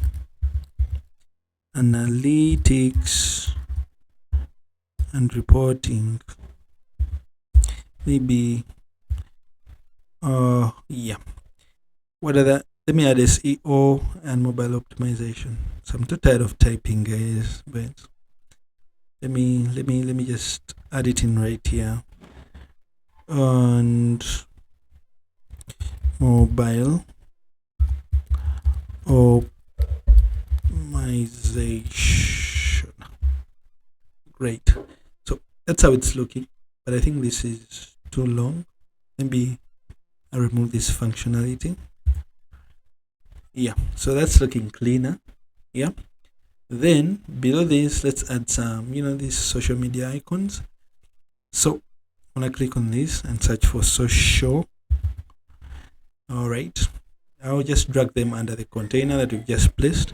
Make sure they're left aligned. Come to style, change the official color to custom. Make sure the secondary color is green, and this is transparent. I think should do. And let's make the border solid and the border color to green, and we make it 1 pixel. All right. Okay, I think that looks great. Yeah. So then after that, we can add in this information. Okay. Now go back and let's add this another section. This can be also without pressing down, but I think if I'm to view this, the one we are working on currently, I think it looks great. So let's proceed. Okay, so under here I can add a divider. Okay, so you guys remember that we already assigned a divider color in the global colors, so that's now looking nice. We're gonna add in some text, so I think I'll just copy this in. Okay, then what I'll do, I'll just maybe duplicate this. It's another way, and I drag this under the divider, then select everything, and I'll just paste in this text. Okay, so now if I preview that, that's how it's looking. Okay, but I feel like this is too wide. Yeah, reading such text and reading all this can get straining. So what I'm gonna do, I'll close this. All right, I'll close this too. Is I'll need to apply some padding to the body of, I think, 100 to the left. Okay, it's not gonna work that way, but let's apply it to each section as we've been previously doing. Okay, so let's do 100 and 100, sorry, to the left and to the right.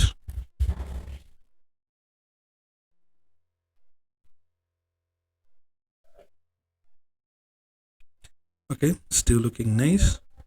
We do the same for the text.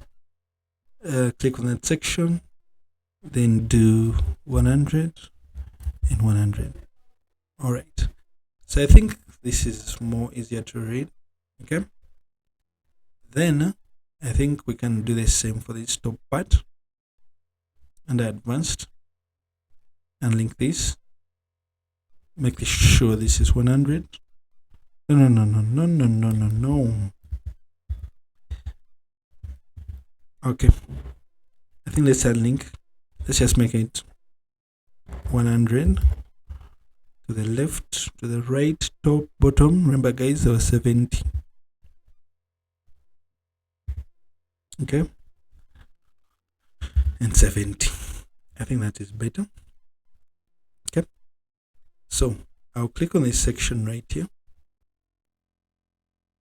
and under layout, I think I just make everything centered. Okay, so now looks cleaner. All right, so let's proceed with working on the other sections. Okay, so now we have these 3 sections right here, and I'm going to use a container. Okay, so I'm going to drag a container under this text, and under that container I'm going to add another container, then duplicate this container and duplicate it one more time. Should I be duplicating them now? Actually, let me first delete them. I'll duplicate them later. Okay, so let's first work on this container. I need a heading widget. Yeah, that is for strategy, but I need to make it a little bit smaller. I feel like that is too big, so I think that's okay. Then I need some text under it. Okay, and the text that I'm going to add is this. Okay, so now let's just paste that in. Okay, that looks clean, but it's not under actually the column, but I need to drag it under strategy, exactly under strategy. And it's giving me a time. I don't think it's under strategy. So what I'm going to do, I'm going to pull up my navigator. Yeah. So you see this text editor, it needs to be under the same container. Okay. So what I'm going to do, come on. I open up this container and I'll just drag it under there. Okay. I don't know why it was giving me a hard time. So I'm going to go click on this outside container, make sure the row is direction. I mean, it's in the horizontal. Yeah. Then I'll just duplicate this container and I can duplicate it one more time. All right. So maybe this is a design. Maybe you want to add some design information and maybe the features. Okay, I'll close this so that we can better see it well. And probably I'll delete this. Maybe I'll copy these features and sort of paste them in here. And that's how it's looking. Okay, better. So now, in case you want to bolden these fonts, okay, let me show you guys how to do that. Click on this and come under typography and just make it 700. So you can copy and, you know, paste style for these headings. So that looks a little bit better. Then after that, we can actually add some more text. Okay. So probably I can duplicate this. Okay. Then carefully drag it under here. All right, looks better. Highlight everything and just paste some shorter text. Okay, and that is done. Then we need to add this live project. Okay, so now we're gonna add a button right under here, and it's gonna be view live project. View live project. Okay, then you can embed a link. For example, if your website is like mine and you worked on this website and you want to reference it, you can come and copy this link, come back here and you just paste it in. Okay, so you can go under style. Okay, now to span it onto the entire column, you'd have to use justified. Okay, then go under border radius and just make it 1. Okay, so that it spans the entire, you know, column width. Okay, now under that we need to add this gallery right here. Okay, so to add that, what we're gonna do is to come to gallery. Okay, and we can add a carousel slider like this right under here, and the images that we'll be selecting from manual selection of the projects. So you can click on the images from a project, upload them, maybe select them and add them into the gallery. Okay, and click add, select. So this is how it's looking. But now we need, I think, how many items? We could need about 1 item or 2 items per page. Yeah, but then let's first configure something here. You know what, let's just keep it 10. Okay, and minimize the query. Yeah, so we want to change the layout, or you can keep it the way it is. But I'm gonna choose slider carousel. Okay, so now there are two slides. Yep, so someone can easily scroll through them. Okay, so they can choose. Now you can see they're scrolling to two slides, but it can be one. Yeah, but I think one is okay. Yep, so depending on whatever you want. Okay, that's how it's looking. Okay, so someone can, obviously you can view the light box right here, right now, but I think, yeah, the project looks fine. Project looks fine. So now what I can do is to see how it looks right here, and I won't view it right here, but what I'm gonna do is I'm gonna update and view it in a new tab to see how it's really looking. Yeah, so this is how it's looking clean, but now we need to add a footer, probably. Okay, maybe you shall add it later, what you see right here.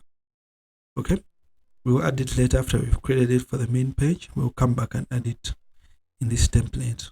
Okay, or alternatively we can just add it right now. Why postpone things? Okay, so now let's add our footer. So we're gonna add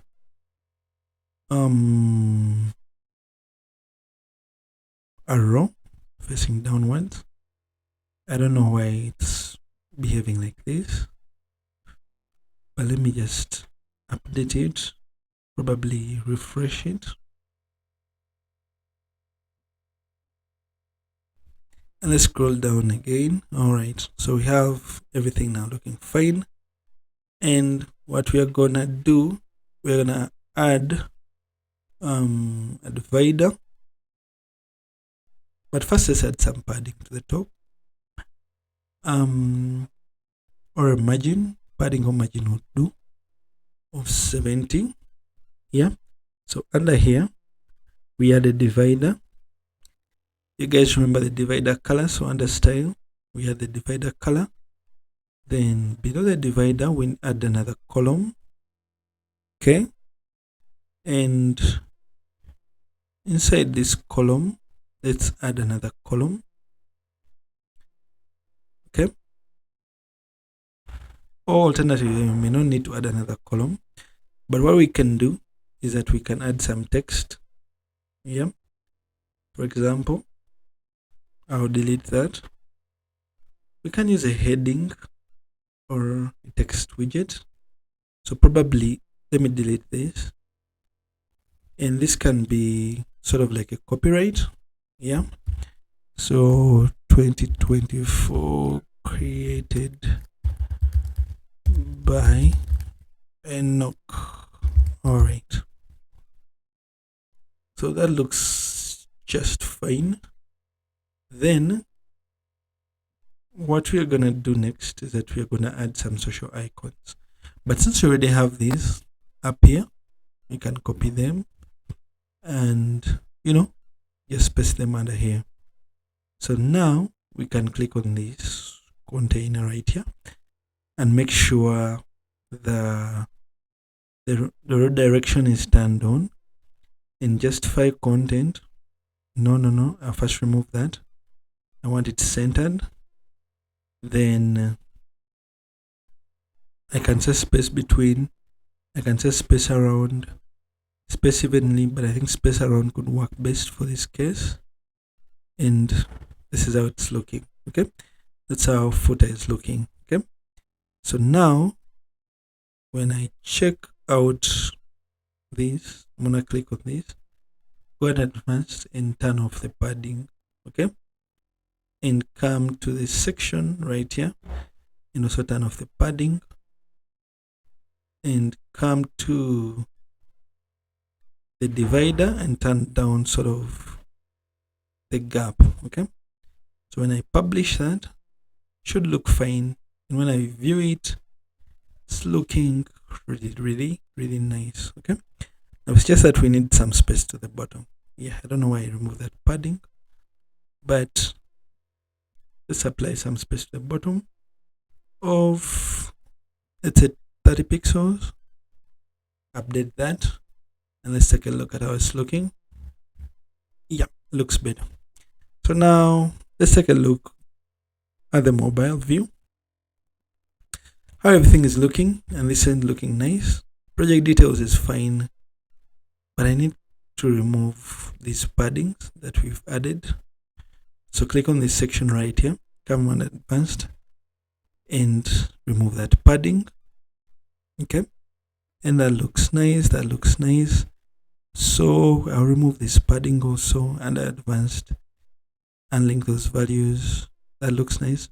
Probably you can give it a 1010, and have to remove it, or 20 by 20. Yeah, that looks fine, that looks fine. And these don't look fine.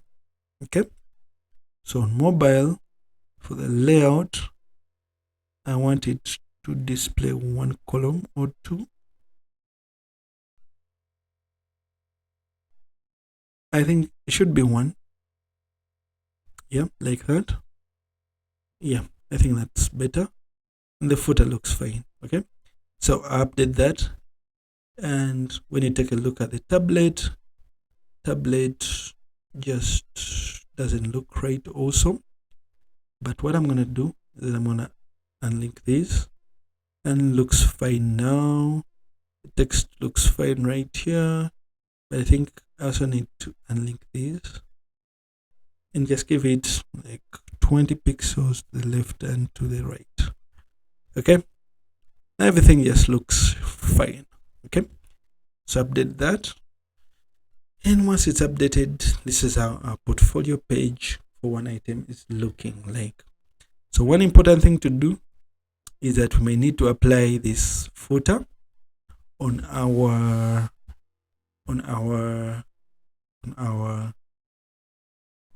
main website. Yeah, so I'm gonna save it as a template, then I'm gonna call it footer. Okay, and I'll click save. So then the next thing that I would like to do is I want to save this entire page, you know, as a template, because I'm going to apply it also to some other website, other portfolio pages. But before I do that, okay, we might need to create a header for it. Okay, so now I'll first pause working on the template right now, but when you create our header that's going to appear here, then we shall create other portfolio pages so that you guys can see how they're looking. Okay, but for now, if I'm to close this, and if I'm to close this, in this, and this, and we take a look at our home page, we have in one portfolio item, and when someone clicks on it, they get redirected to that portfolio page. Okay, so now what we can do, the best thing we can do now is to create more portfolio images to appear right here. Okay, so let's go under this page and go to portfolio, then can create some other items. Okay, so I've already shown you guys how to create, maybe we can call this logo design, but I've showed you guys how to create these portfolios. Okay, so we can use these images right here, assign it some categories, and publish. And once they are published, you can click edit with Elementor, but then I'm going to show you how to import this template later on. Yeah, so just follow along. Okay, so you can create as many portfolio items as you would like. Okay, digital marketing, maybe you worked with a brand called Astra. Yeah, so you can just add some categories in some images, okay, to the featured image to the project. But right now, remember, they're empty, but they should display well when you view the website. Okay, so now this is how they're looking. Okay, so you can create as many portfolio and once you click through these, they should, they should look all right. Okay, yeah, so that's how it's looking. Okay, so basically I think these and all are not different, because all these I have attributed them or added digital marketing when you hover over them as a category. Yeah, so you can add as many as you want. Okay, so if you are to close this up and go back and work on the next sections of the website, we can proceed. Okay, we can proceed. Now we need to create the services section, but let me open up the finished project right here and we see how to go about that. So now under services, let's create 2 columns. Okay, I think this needs to be smaller probably. And advanced, you guys already know that we're going to give it a padding of 100 to the left and to the right. Okay, then what I'm going to do, I'm going to copy this, but I feel like this is big, so just before I copy it, I'll just reduce the size, then I'll copy it and just paste it right here. Actually no, I'll copy, click on the text and copy it, okay, and paste it right here. Copy this and paste it right here. Okay, I'm not saying it, so I'll copy it and paste it again. No. So just paste it right here. Then maybe I'll copy this and paste it right here. Okay, so now I can copy this text. Okay, Control C and Control C. Yeah, so I need to make my life easy, so I'll press Windows V to add services. Since I've already done this portfolio, you guys may have to type this like what I provide, then this can remain some dummy text. Okay, so I'll reduce this, or alternatively what I can do, actually, let me just make this 50% or 40. Let me just make it 40%. Oh, actually it can be 50. Yeah, I'll remain 50. Then this can also take like 50%, I think. Yeah, so in this right here, I'm going to add 2 columns or containers. So drag a container right here and duplicate it again.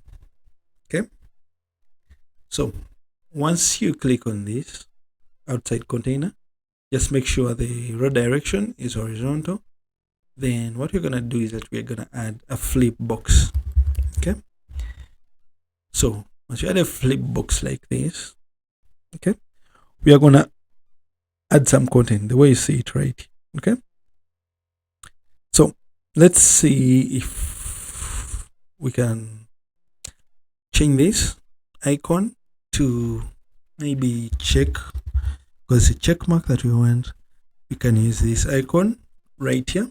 Okay, then we can, what we can do is that maybe we can say web development,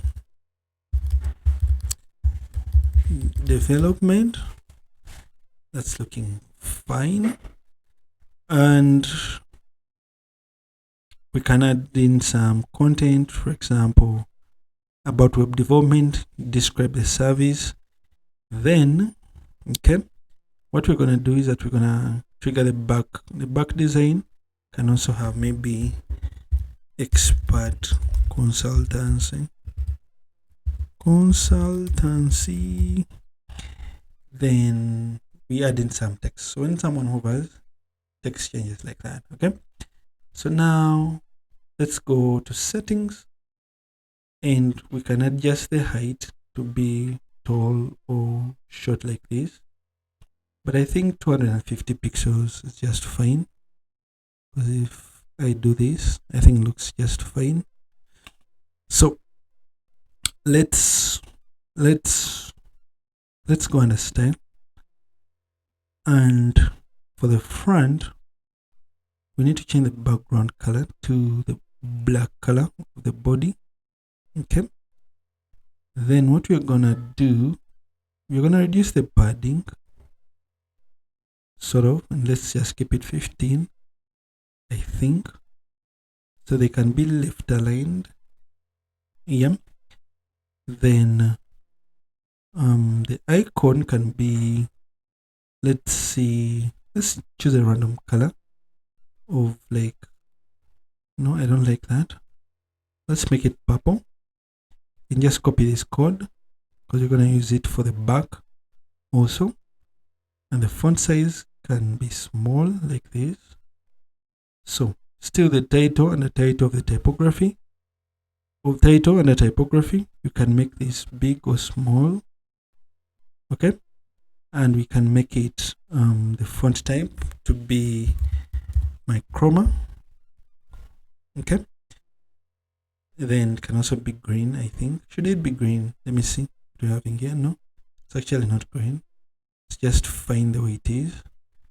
Yeah. So now if you take this away like this, it looks kind of like that. But then we need some other stylings. Okay. So border type, let's make it solid. 1 pixel. In the border color, you're going to use a divider color. Okay. So that's how it's looking. Then we need to increase the radius of the border, but I don't see the setting right here, but hopefully it's down here, but I cannot see it. Let's go back under content. Okay, let's go to settings and increase the border radius. Okay, should be here. So I found it. So that's how it's looking. Okay, I think we can increase the border radius to sort of something like 15 pixels. Yeah, or 14, 15. 15 is okay. Yeah, I'm comfortable with that. So we go back to the style. And for the backside, what we're gonna do is we want to change the background from this color to the color code we copied. Okay, so when you flip, sort of looks like that. Okay, so basically that's how it's looking. Okay, so I'm gonna duplicate this. Yep. Then you can change something to like digital marketing, like SEO maybe. Yeah, change the style of the front to from this icon color. Maybe we can make this yellow. That yellow. Okay, you can copy that color code, go to the back, and no, I wanted to go to the back and make the back color the same basically. Yeah, something like this, but this is too bright, I guess. Probably, yeah, that should do. Okay, yeah, well, my intention, but that's how it's looking. Okay, so what I can do is that I can copy this and paste it right here and paste it again right here. So now I can change it to app development, and maybe this can be app development app development. So you can play around still with the icon color. So if the icon color can be green, then when you go to the back section, you can change the background color to also be this green, so when someone hovers over it. So basically that's how it's looking. And one thing I like to do, then I want to achieve this effect where one is higher than the other. So to do that, what I'm gonna do, I'm gonna click on it can be this, I can either apply the design, the effect on the column or on the image right here. But if I apply it on the image, all I have to do is to come under the advanced. Then on top margin, I can assign something like 40 or 50 pixels of top margin. But once I apply this, then this also creates an extra space that I don't want. So this is how it's looking. It's not the best looking design, but what I can do is I can first click on this column, go and advanced and remove the column gaps. Okay, do the same thing for this left column and remove the gaps. Then while I'm here, what I can do, I think, to make sure that this gap is reduced, because if I take this away, you guys can see that this gap is too big. So I think I can click on align to self and click on start. Okay, so then that gap is kind of even, so it looks, you know, neater. Okay, so you guys can play around with these settings. But now what I'm gonna do is I can click on this column and I want to center this element of services. Yeah, so now it looks a little bit cleaner. Okay, so services is done. So now let's take a look at what we're developing next. Okay, we are developing the skill section right here. Okay, so once I'm done with this, then we can continue with the pricing, testimonials, and the contact, and we proceed. Okay, so now let's work on the skill section. Okay, so now what we're gonna do is you're gonna click on this plus icon right here, click on Flexbox and create 2 new columns. Okay, and on the left right here, okay, before we add anything on the left, click on this section, go to advanced, and we want to adjust the padding. Okay, so now I want to put a padding of 100 to the left and to the right of 100. Okay, then click on this plus icon, and on the left hand side search for feature list. Okay, feature list, drag it and drop it here on the left. Then first we're going to change out the alignment to the left. I think that's okay.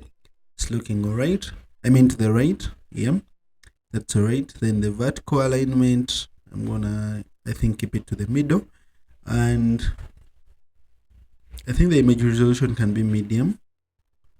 And what I'm gonna do is I'm gonna go under content, then I can start manipulating all these. Yeah, but before I do that, this text is black, so I want to go under style and sort of change it.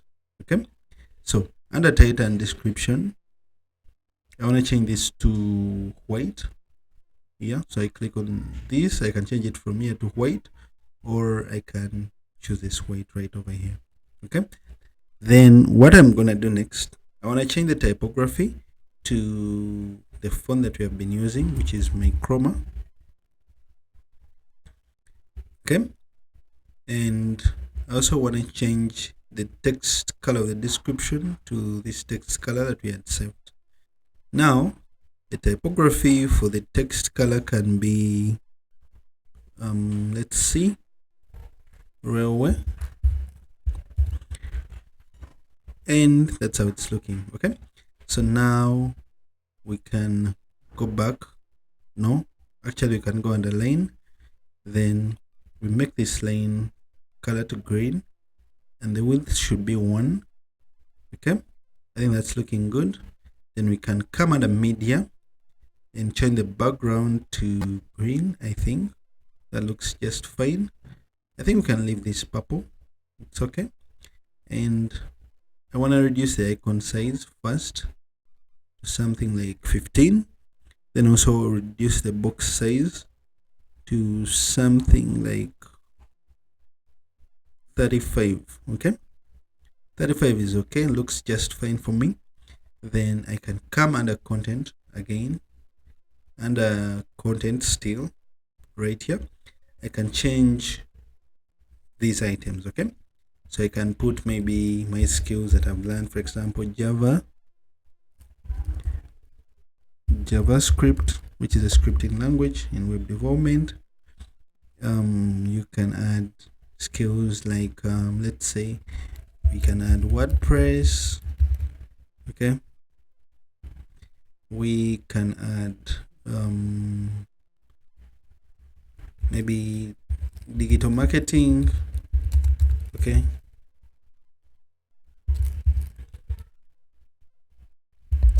maybe we can also add any other skill that we could add. Maybe we could add SEO, yeah, something like that.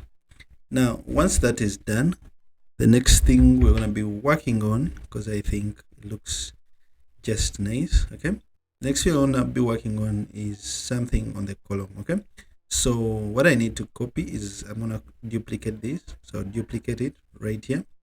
Then I'm going to drag it to my column on the right, or I can just delete this, get this, copy it, and just paste it right here. So now I can change this to skill.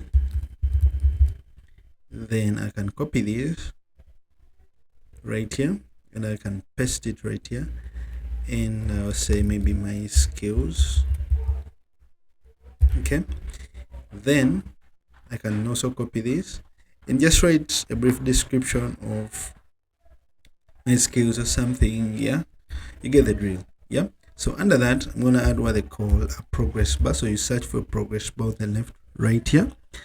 Then I don't know actually which one to use, whether reading or progress bar, but I think I'm going to just select progress bar and put it down here. Yeah, so I think this will do. But then what I'm going to do is I can set the counter value. Yeah, this percentage right here that you see, I can maybe make it 90%.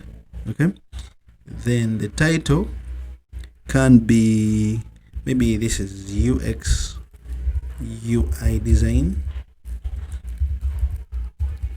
something like that. Then it can be on the inside, but I can set it also to be on the outside like this. Okay, so for sorry about that. So on the outside I'm just gonna leave it I'm gonna leave it on outside for now, and I'll scroll down. Then the counter position, this 90%, I think I'm also gonna put it outside for now, so it's looking like that. Then I'm gonna come under settings to see if there is any setting that we can change. Okay, so now I'm gonna reduce this line size to something like 3. Yep, and what I'm gonna do next is I wanna change the color to something like an orange kind of shade. So I'm gonna look for the progress line, yeah, under here under style, and I wanna change this to, let's say, I want a very dark orange, something like this. Okay, so I think that looks just fine, though I may need to increase the sizes of these text right here. So what I'm gonna do is I'm gonna go and let's scroll down and we see where the typography is. Under the title, under typography, I can increase the size of the text to something around 15, and it looks fine. Okay, so now what I'm gonna do is I'm gonna just duplicate these. So I'll just click duplicate, right click again, duplicate it, and duplicate it like 1 or 2 more times. Okay, now I didn't duplicate the right element, but I'm gonna right click here and duplicate 1 more time. Yeah, so I can click on this and go on changing them individually. Okay, so we can say app design. Yeah, maybe the proficiency right here is 80, and for the next one we can change it to a skill like web development. Okay, then the last one, maybe we can call it back end. Sorry, it's one word, back end development. Maybe your proficiency here is close to 75. Yeah, so that's how it's looking. Yeah, so when I preview this in a new window, and here's how the skill section is looking. Okay, so now let's work on the pricing section and we proceed. So now I need to, before we proceed, I need to go to this section, and remember we had forgotten to give it an ID, and this ID is gonna be skills. Okay, then for the services we offer, click on the section. Yeah, then go under CSS ID and maybe call this services. Remember, we need our website to scroll to these pages when someone clicks on each item on the navigation menu. Okay, so under portfolio, go to this advanced and set the CSS ID to portfolio. Okay, then do the same for resume. Yeah, I think we had set this earlier on, and advanced, and this is resume. It was incorrectly spelled, and this was the about us section. Okay, then advanced CSS ID about. Okay, so now everything just looks fine. Then the next part we're going to be working on is going to be the pricing section. Okay, so now I'm going to click on this flex box right here. Then I'll just give it you guys already know by now that I'm going to give it a padding of right to 100, then on the left of 100, then I'll give it a top margin of like 50, then a bottom margin of 50. Okay, then under here I'm just gonna insert some headings. Okay, so I'll drag a heading, and this can be pricing. Okay, and I just set it to H3, then go under styling, make sure it's centered. In typography, you can make it 15, 16 pixels, no, 18, 20. I think 20 will do. Then under it still, I'll drag another heading. Then I'll call this see my pricing. Okay, see my pricing packs, something like that. Then I'll just center this. Okay, now I didn't type this right, sorry. And yeah, so now it kind of looks nice. Okay, so now we can bolden this by going under style, and in typography it increase the weight to like 600 looks good enough. Yep, so under this let's place a container. Okay, and in this container we are going to add another container, but before I add another container, click on this container right here and set the row direction to row, the column direction to row.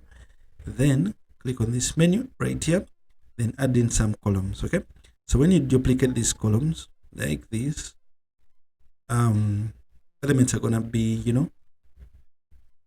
pushed up to the left hand side. Okay, so now the first thing that you want to add is to click on this menu right here, then click on search for price. So you're gonna search for price, and it's gonna pull up a pricing table or pricing list, but I'll go with the pricing table. Okay, and once you drag in what's going on, I need to refresh. Okay, just looks fine now. So I'll delete these first.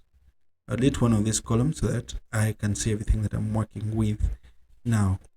So when I click on this pricing table, we can start making changes to it. Okay, so click on this pencil icon and we start, playing around with this pricing table. So now the heading, we can call this the title to give it maybe a pricing tab. So this can be like premium, basic, standard. Okay, so maybe you can call this the standard, but I rather call it single project. Okay, it's a concept I originally had in mind, single project. Okay, then you may not have necessarily need a specific subtitle. Maybe I can remove that. Okay, then I can eliminate the icon by saying icon none. Okay, so that is coming together. Then show tooltip, nope. So once the settings are done configuring the settings of the heading, I'll minimize it. So come under price. Okay, then probably let's say this is 159.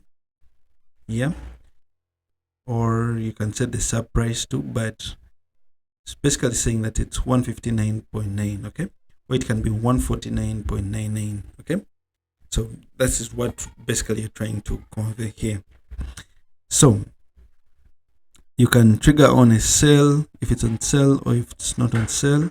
Yeah, so this subscription can be / per month, it can be per year, something like that, or it can be per project. Yeah, so depending on the specific instance of what you're working with. Okay, so now once you're done dealing with the price, you can minimize that. Then you can come under features. Okay, so with the features, they're looking all right now, but they can still be renamed. Though before we rename them, I wanna handle the styling, then we can come back here. Okay, because it doesn't look anything like we designed in the finished project. Okay, so now we can click on style.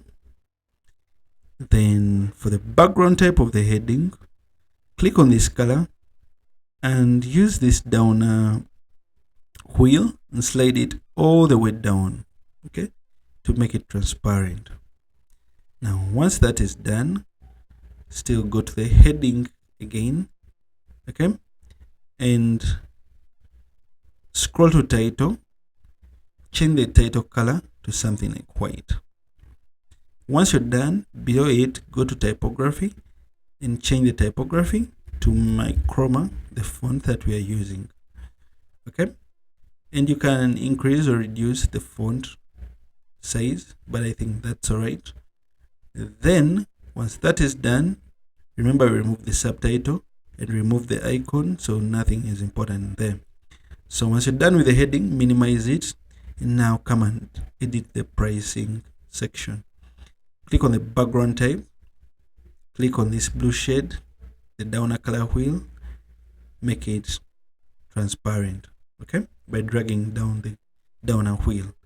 Scroll down and change the pricing typography to Microma. So I'm gonna type in Microma. Okay, so it's now looking like this. So you can increase the price or reduce it. Okay, so you can just pull it up to something like this, which I think looks just fine. Okay, then there's no sub price, and there's no, you can increase or reduce the current symbol, but I think for me it's just all right the way it is. Then there are more settings for the old price, for the period. Okay, so the period, actually you can change this to green. Yeah, so it can be per project, per month, per what. Yeah, so it can be below or besides, but I'll keep it below. Then once you're done, scroll up and minimize the pricing section. So now we have the features section. Yeah. So like we've done, make the background transparent. Okay. And once it's transparent, and you can scroll down, okay, and change the color of the text to this text color that we had set. Okay. Then what we are gonna do is we are gonna leave them center aligned. Click on the typography and make sure it is railway. Okay, so it's now looking fine. Then the icon size is, I think, all right. And when you scroll down, the divider, you can decide to have them or remove them, these lines that you see. But for this case, I think I'll remove them. And that looks fine. So I'll scroll down again. The settings are done. Okay. Then I'll minimize that. Okay. Then I'll come to this button, though I think I'll be removing it. Yeah. From this part, then kind of push it up. Okay. But yeah. So come under the button, settings right here. Change the background type from white and just make it transparent also. Okay, looking nice. Then scroll down. Okay, now you change the background type of the button instead to green. Okay, and what we are gonna do, so we are under the normal tab. We want to change the color to black. Then we are going to change also the border color to be green. Yeah. Then what we are going to do still here is to make the border radius, increase it to something like 30. Sorry, I want to set it to 30, not 530. And that looks nice. Then what I want to do is I want to sort of change the typography to be a little bit bolder. So I'm going to set it to railway. Okay, scroll down a bit and change the weight to be like 700, and the font size can be, should be 14 should do. Okay, that looks nice. Then what I'm gonna do is that when someone hovers over it, because now when someone hovers over it, the text on the button kind of turns to white, which I don't want. Okay, so on hover, the text should be black, yeah, and the border color should remain green. So that's how it's looking. Then once I'm done with the buttons, I'm gonna come to this text right here. Then what I'm gonna do is, still with the background, I'm gonna click on, sorry about this. I'm gonna click on this color right here, and sorry, I'm manipulating the wrong thing. But okay, yeah, and the background, click on this color and just make everything transparent. Okay, then that is done. So at this point, what I'm gonna do is I'm gonna go under the badge. So the badge is okay, looks orange and everything. Yeah, I'll leave that as it is. Then come under the wrapper, and what I want to do is I want to set the border type to solid. Okay, then I want to make it 1 pixel, and the border radius should be increased to something like 4. So if I take this away, it's now curving. Okay, so I think I want to increase it to something like 7. That is all right. Then come here to change the border color and just make it, I think, the divider color. Okay, so when you update this and this page loads up, you scroll down to the single project. This is how it's looking, though when you hover, I think it turns white.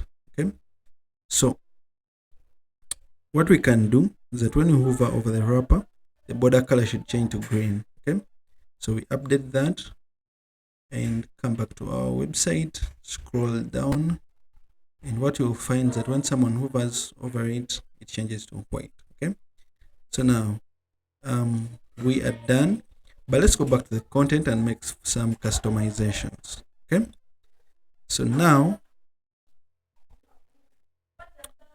under the content right here, I'm going to minimize the pricing table.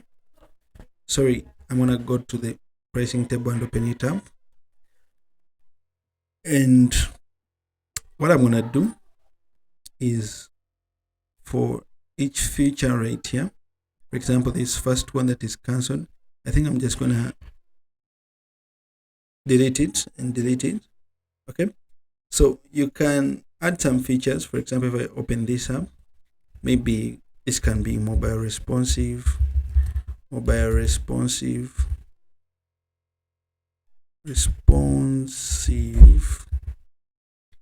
Okay, so the icon color can be green.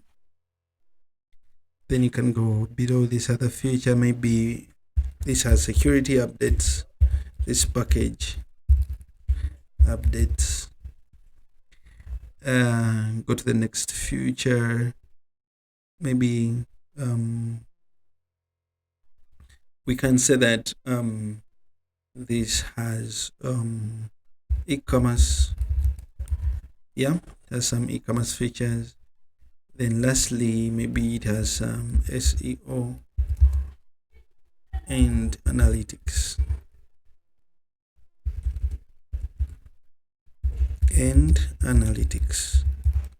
Okay, something like that. Okay, so I think I'll change this to security updates.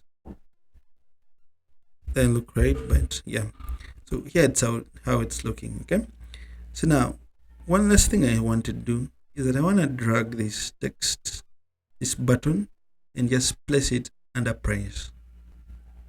Okay,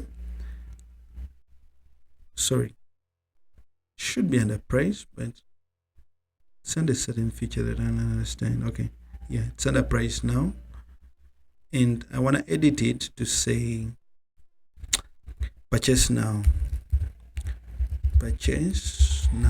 Okay, so right below this purchase now, you can paste in a link where you want it to redirect, so it can redirect to maybe your Upwork gig, your Fiverr gig, or to any checkout page in your website where they can buy this product. It can be a subscription, it can be a membership, but they can redirect to that part of the website. Okay, so now once that is done, you see this text element down here. I want to remove that, so I'll just cancel it out right here, and it's looking nice. Okay, so now what I want to do, I can see that all these greens are different, so you can go through feature by feature, and what you can do, you can change these greens to the greens that you want. Okay, simple as that. And to make everything sort of look uniform. Okay, now that looks fine, but then I want to add actually some text below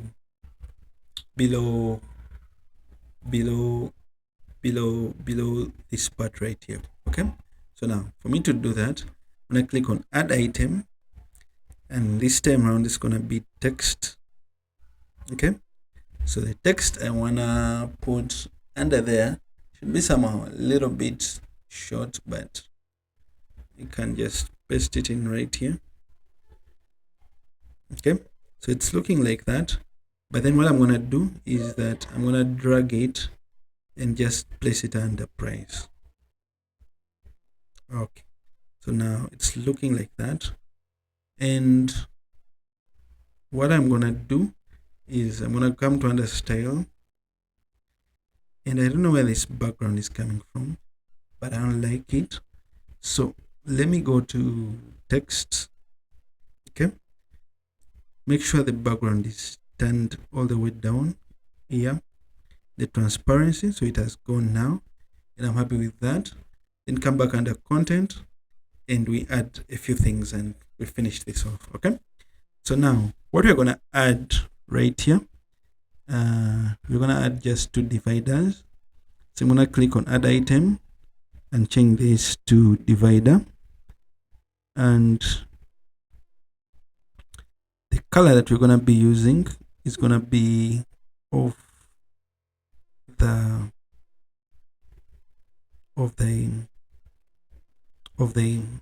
divider. Okay, so now first minimize this. So I'm gonna place a divider. Actually I want this text below the purchase button. Yeah, all right, so I'm gonna drag my divider and place it under the text. Okay, right there. And if I'm to take this away and see how it's looking, it's not the nicest looking divider, but let's see what we can do with it. Okay, so click on this divider and make sure the width, for example, let's make it percentage, is close to something like 90%. Okay, and just make the background color also this divider color. Okay, so now it's 87% and I think it's looking nice. So what I can do is I'm gonna change the style to solid. I don't want it dashed. Okay, then I think that looks fine, and I'm gonna minimize this, but I'm gonna duplicate it. Okay, so I'm gonna place a divider below the heading, also another one. So now there are 2 dividers sort of. Okay, and here is how it's looking. Okay, so what I'm gonna do, actually I'm gonna remove this wrapper border and also the cell badge. Okay, and to do that I need to come to badge right here, and what I'm gonna do is I'm gonna click on the style. I'm gonna say none, then go to style again, and let's remove the outer border. So scroll down to wrapper, come down to wrapper, and we're gonna say border none.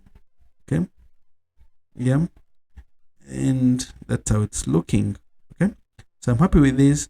So what I'm gonna do, I'm just gonna duplicate this. So I'm gonna duplicate it 3 times. So duplicate 1 time, then duplicate it the 3rd time. Okay, then I'll just delete this column right here. Okay, so if I update this and I take a look at the real website, you would see that now we have 3 pricing tiers. Okay, so all I have to do is to go and just change all these. Okay, so maybe you want to change the title of this. So all you need to do is to click on this icon right here, change the heading. Maybe you want a custom design. Okay, then you can also change the pricing by scrolling down to price and maybe make this $5.49. okay, maybe you can change this to something, let's say this is if you click on this pencil icon, okay, maybe change this heading to something like professional or standard design or professional designs. Okay, it's looking like that. Maybe you can change the price to something like $249. okay, for subscription or for project you can probably go and add a sale badge. Okay, so you can put it to the corner back and you can save 50% off, yeah, or any sale price that you want to offer. Okay, but one last thing I want to do with this is that I need to come under style and sort of come and change the wrapper. Okay, I want to make the background, click on classic and make the background black, but change it to be a little lighter, something like this. Then make the border solid, and remember we had set this border color to be of, let's make it the text color there, and you see how that looks. And I think that looks all right.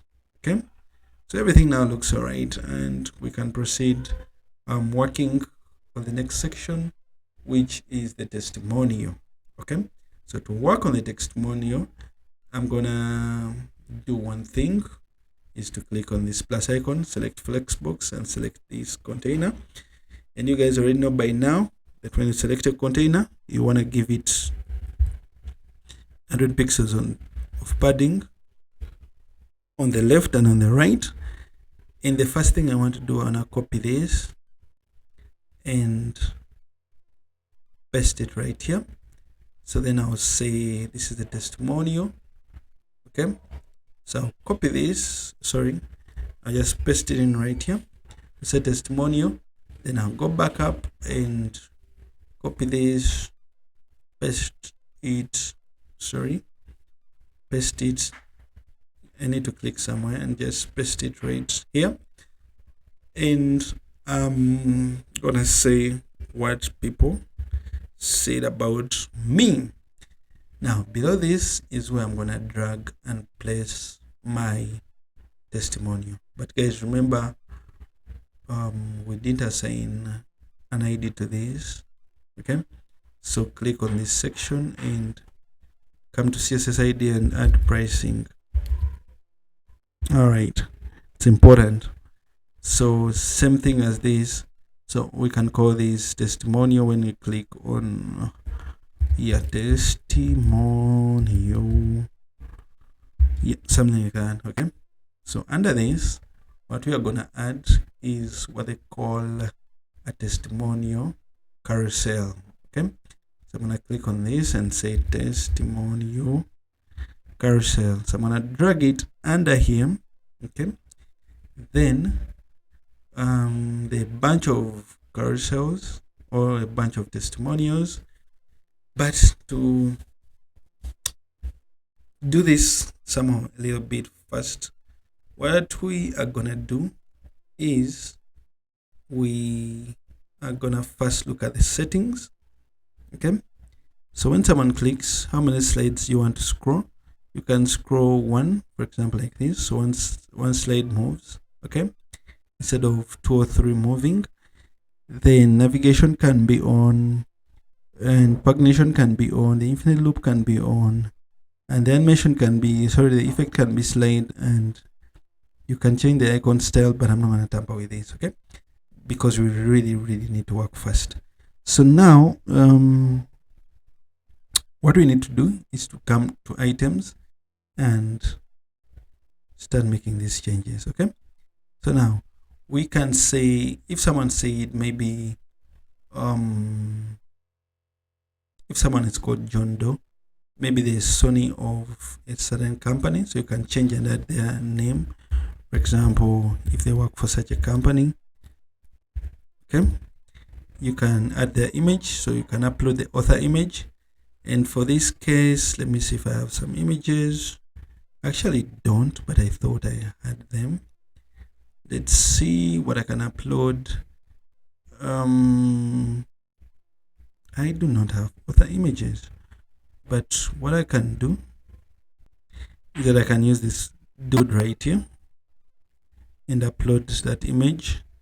Click select and it will show up like this. Okay, so now I'm gonna first delete these, so I'll duplicate them later when I've gotten something that looks nice. Okay, I think it's way easier to deal with that way. So you can add a company logo, but I think I'm gonna leave that. Then what they actually said, okay, then also when they said it. So this can be like, you can type in anything like 6-7 months ago. Yeah, it still makes sense. Okay, so now the important thing comes in under styling. Yeah, where you can go under content. Okay, actually before you go do that, you can come to general, and a background type. Make sure this is set to transparent. Okay,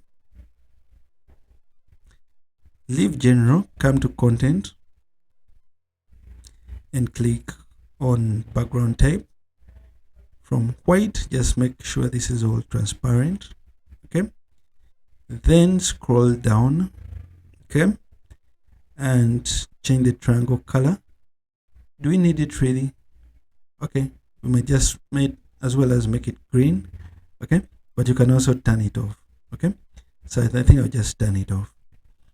Then scroll down still, so you can change the title of this person to something like white. Okay, so that is gonna bring up like their CEO position and everything. Then you can scroll down to make sure the content color is text, so this text has to change the color. Then obviously the title, we had set it to white, this awesome theme, but it can also be green. Yeah, if you change it to green, then changes to that. But typography can be my chroma. So guys, you see how this is easily customizable. And let's see, I want to do something with the ratings. Okay, so the rating color can be green, the green that we selected. Okay, and it can be center aligned. That's okay. So we can go to the meta. Okay, it can be at the bottom, which is okay, right here. And there are some colors we need to change. For example, the name, it can be the text, something like that. And its typography can also be changed to some like my chroma. Okay, and I think it can be white, the text. Yeah, something like that. Or if it's not white, you can change it to this green. Yeah, which is also totally fine. So you can also increase its size by just doing something like this. 16 is okay. Then the job description, I think it's fine the way it's looking. Just needs to increase. I mean the company, okay, just looks nice, but to change that, I don't know why I had to assign mask, but I wanted to say something like CEO. Yeah, something like that. Yeah, so let's head over back to the style and see what we can do. All right, so the meta is fine, the position, the image, the size is fine, but let's just increase the border radius because we need it to look circular. Okay, so increasing it until it's purely circular is important. So I usually find that whenever I set something to like 35, just makes everything circular. Okay, so now that's how it looks. Okay, so now you can go back to content and you just duplicate this however times you may want. Okay, so now these are like 4 elements. Okay, so what you can do is you can go on changing, for example, what these people said. For example, you can click on this first element, it opens up, and maybe this person, what they said is like this person is a great person to work with. Okay, you take that away, then you can actually change the names. Don't have to be John Doe, it can be like Bob Smith. Yeah, CEO, maybe Amazon. And you can say maybe professional services, professional work. Yeah, maybe something like that. Okay, yeah, so I think that looks really nice, and I think we are done with this part. Yeah, so you can change the dates and all that. I've showed you guys how to do that. Yeah, you can also change the colors of these arrows, so you can go under style, under navigation, and change this color to green. Okay, so when someone hovers over it, maybe it can go to white. Okay, something like that. Yeah, really easy to work with. Okay, now below that, we can add a contact me form. So we can click on plus, then we can use these two columns. Okay, but remember guys, we need to give a padding of 100 to the left and also 100 to the right. Okay, we can leave some space to the top and bottom, which is like 50-50, but also remember to assign an ID of contact. Okay, then so we can start customizing. Okay, so on the left, what we are gonna do is we can copy stuff, or we can just downright, do it ourselves. Okay, so we can make this h3 and we can say contact me. Okay, I need this to be capital M, looking nice. Okay, so now we can actually duplicate this, but then make it like h2. Yeah, then we can say something like let's work together, or let's get in touch, something, a call to action. Okay, so I just paste in mine, let's work together, let's get in touch. So you can make this a little bolder since it's a call to action. Okay, so you adjust the weight by making it 600. Actually, let's make it 700. Okay, that's all right. Then below it, we can add a text editor, and we show them the benefits of sort of working with us. Okay, so if we copy let me copy in some text here, something like this. Okay, so now once that's done, what we can do is that we can add for example some contact information. Okay, so we can add, I think we can use an image box or an icon box. Okay, something like this should do. So if we change this to like a phone kind of icon, okay, then we call this, maybe call this a contact phone. Okay, we can add in extra information of the contact information right here. Okay, so when you scroll down, you can go under style and make it, left aligned like that, then vertically you make it center, which I think is looking all right. So we can come to the icon, make sure its color is green. Okay, when you hover over it, nothing should happen, and we can actually adjust the size to make it bigger or smaller, but I think that's okay. Then under the content, so the title, obviously it can be white, I think. Then the typography can be, should be chroma. Chroma is fine. Yeah. Then the description, the text should be text color and typography. Just to make sure, type in railway. All right, so now it's looking nice. All you have to do now is to duplicate this, then come to this icon right here and maybe search for envelope.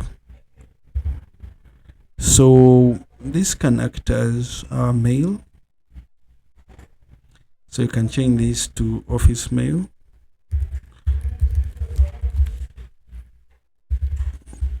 Then paste in like your mail information just below here.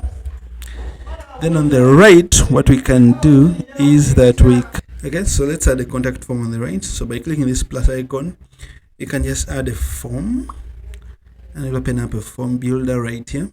You can use MailChimp if you want to, but for this study, I'm just going to use a very simple form. Okay, so now basically they give you the name, email, and everything, and all you have to do is to just style it. Okay, But if you need to control the actions, okay, you can add some extra steps, but I'll leave it to email. Okay, then for email, where this message gets sent to, you can add your email address in this section right here. Okay, now there's nothing much to do here apart from styling the form, the email form. So the email label color can be white, so you can see it has turned to white. Okay, then once you scroll down to the fields, I want you to change the background color to this black of the website that we are using. Okay, then what we are gonna do is that we're gonna change the focus, because when someone clicks on it, then it turns to white, and I don't want that because that's not the theme of our website. So what we can do is that also make the focus black. Okay, but then the text inside it can be white. Okay, so when someone starts to type, then the text becomes white on focus. Okay, yeah, that is looking nice. But one last thing, still under the normal, I think this text should be brighter like this. Okay, yeah, so I think that's okay, looks nice, really nice.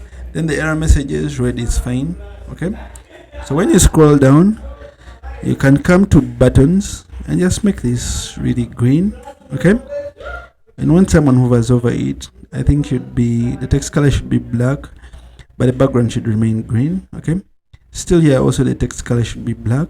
Okay, then all these should be green. Yeah, I think it looks nice, but we have a problem. Let's set the border type to none. Then the border is, yes, it's inheriting this curve from the global settings we made, but to change that, just apply border radius of 1 and it will straighten out the corners. Okay, then I think that looks nice. So click on the column. I want to apply a background to this section, so go under style, click on background type, click on upload image, then let's use this image right here and click on select. Then what you're gonna do is let's apply a background overlay. So when you scroll down, click on background overlay and click on classic, click on color. No, let's use a global color, let's use black. Okay, and just make it less opaque. Okay, so now everything looks looking nice. Okay, so let's update this and view the website in its entirety. Okay, so now it looks nice, section looks nice, this looks nice, this looks nice, and looks nice.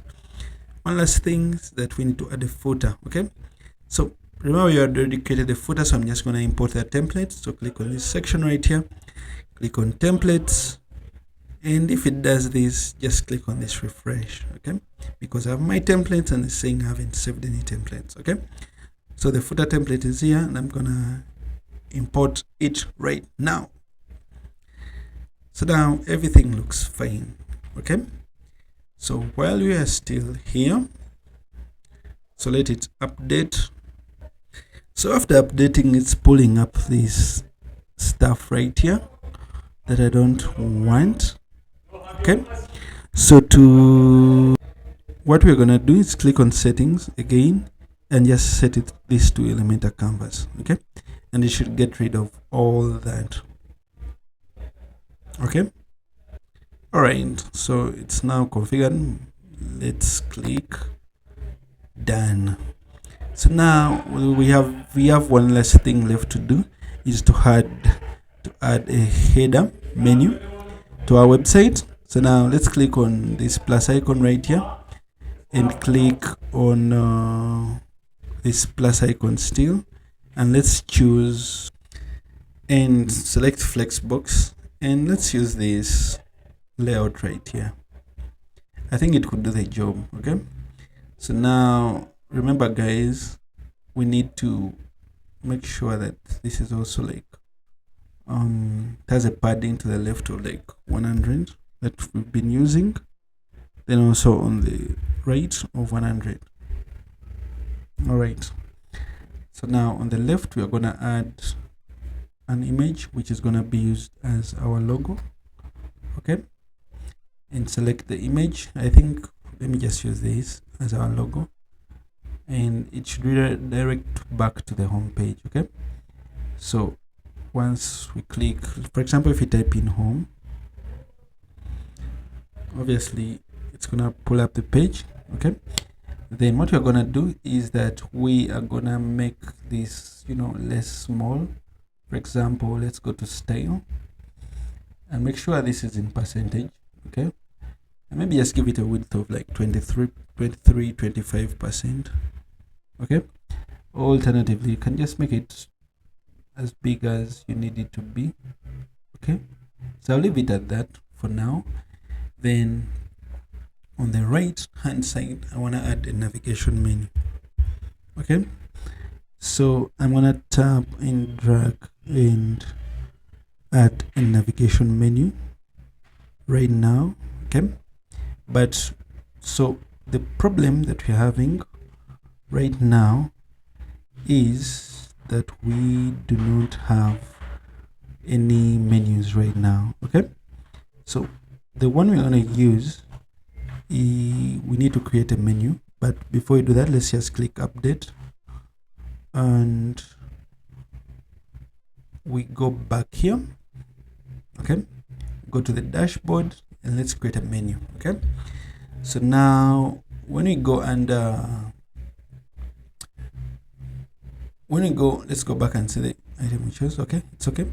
Let's go back to appearance and we go under menus, and now we're going to start creating some menus. Okay, let's create a menu and call it main menu right here and hit create menu. Okay, and once you've done that, what you need to do is to come to custom links. Okay, now I'm gonna copy my domain URL like this. Okay, then I'm gonna paste it in right here. Then I'm gonna put a hash symbol. Yeah, then I will come to my, for example, about us section right here. Okay, I'm gonna click on it. Under advanced, I should be able to see the CSS ID. So I'll copy this. Okay, then at the end of this, after the hash, I'll paste it in. Then I'll say about. Okay, then click on add to menu. Okay, so let's save this menu. Now it has been saved. Let's go back to our home page and reload it one more time. So now it has loaded and you can see some information right here, but let's first style this and make sure the text color, should it be white? I think it can be white. And let's see. And when you scroll down, you can change the typography to railway steel. I think railway should do, and make it, I think under transform, let's make them uppercase. Yeah, and what we are gonna do is that when someone hovers over it, let the text color be green and highlight active item. Should it be stay highlighted? I think let's first remove that. Then the pointer color, I don't think I need a pointer. Yeah, let's see if we can disable that from, I don't see it. Let's go under style again. I don't need a pointer. Yeah, but I don't see a place where I can turn it off and on. So what I can do is on hover,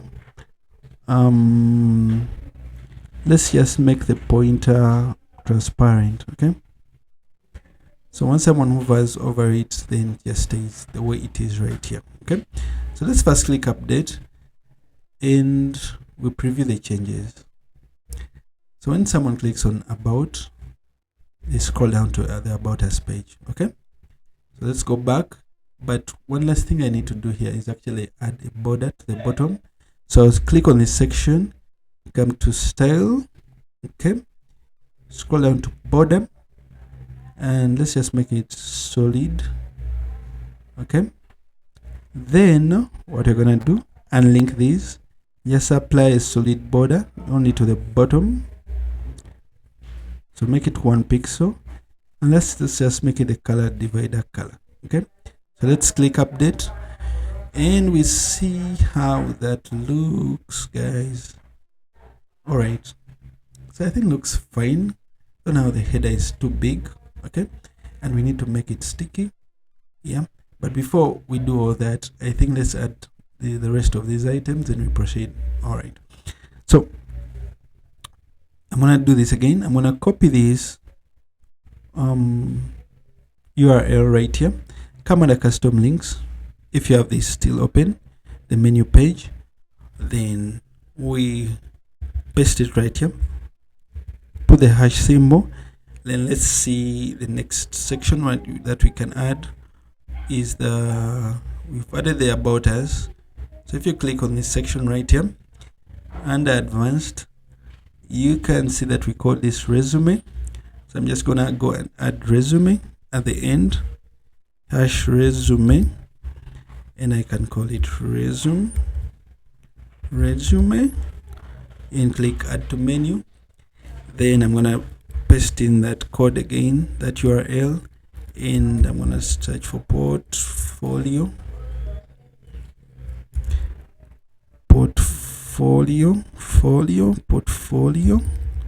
Okay, then I'm gonna say portfolio.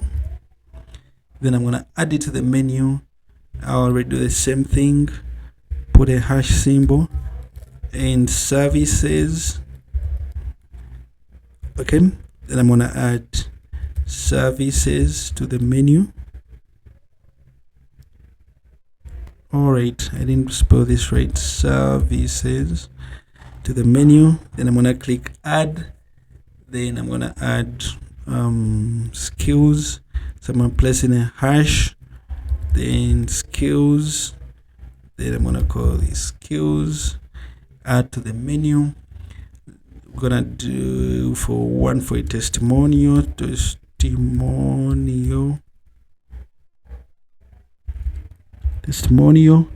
So I'll do the same thing and I paste in testimonial here, add it to the menu. Then lastly, let's add in the contact. Sorry guys, Windows V. You need to pull up this link, and I use a hash symbol and I add the contact. Okay, and let's just call this a contact, I think, and let's just add that to the menu. And after adding everything to the menu, just click save. And what we need to do, I don't think we assigned contact an ID, did we? Go to advanced CSS ID. Yeah, it's right here. Then you just have to refresh this.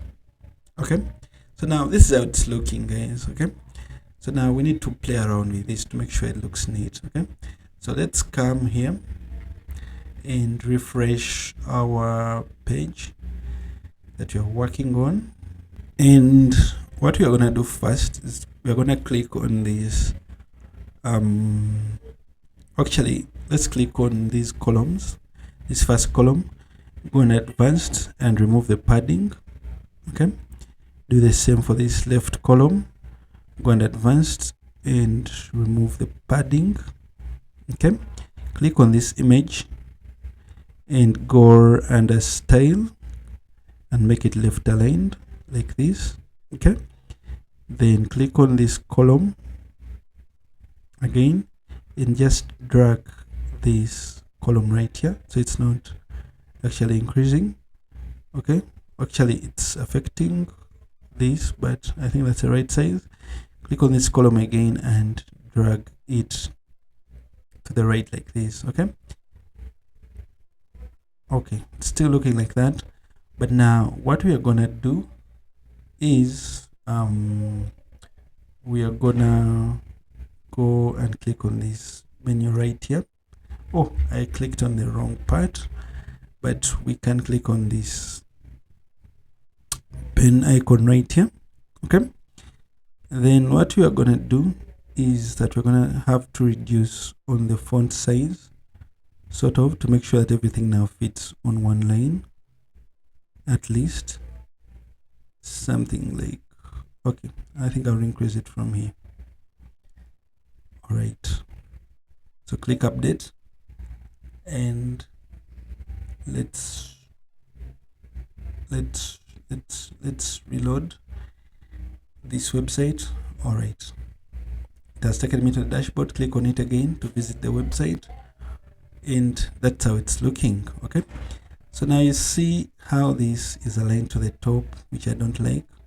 So one way to handle that is to click on this section right here and make sure this content is centered, not that centered. So I'm going to click Ctrl Z and use these align items to the center. So now when you update, okay, and refresh right here, it's not working. I think I'll use the preview changes to see if the changes actually took preview. Yeah, now it's looking better. Okay, so now what I'm gonna do is click on this column right here and come under layout and just say align items to the end. Okay, so when you update that, you see that this column, okay, it's gonna shift and align itself to the end, but I don't like that. I think it has gone too far, so I'll just enable that. I'll just disable that, and what I will do instead is that I'll use this justify content to the end, then click update, and once we refresh that, I think that looks better. Okay, then you can also click on this section and click on justify under column layout. You can center the content, click update, and that is how it is looking. No, I don't like that, so I'm gonna remove this, update that once again, and that looks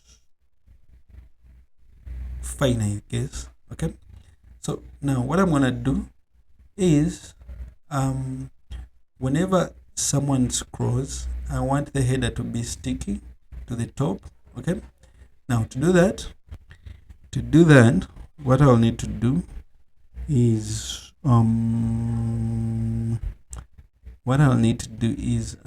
to click on let's see, let me remove these. Yeah, it's to click on this section right here and come to advanced, then scroll down and find sticky section add-ons and click on make this sticky.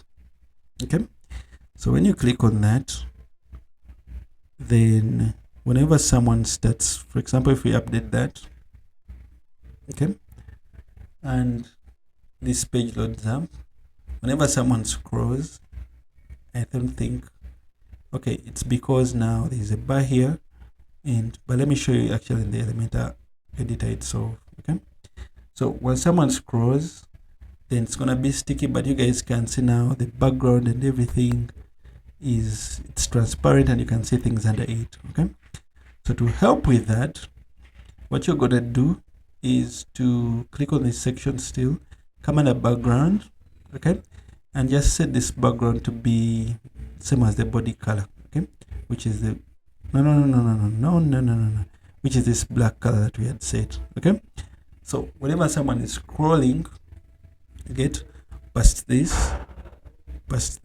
then as you guys can see, if I'm to update this, okay, then sort of take this away, as you guys can see now, whenever someone scrolls, okay, it is sticky, but now you can see images flying over the header itself, but let's fix that. And one last thing actually is that when you click on this section, now I don't know what I'm gonna do, but let's click on this section, come to under advanced, okay, still go back to the sticky section, add-ons, okay. Now position type is stick on scroll, just make it fixed by default, yeah, so that at all times it's always fixed, whether someone's scrolling, whether someone's not scrolling, okay. Now for this image that is floating over, while you're still here, just go back up and click on layout and set this Z index to a very big figure. For example, just set it to 100, okay. So whenever someone is whenever someone is scrolling, still the image is floating over. I don't know why it's happening, but let's first update it.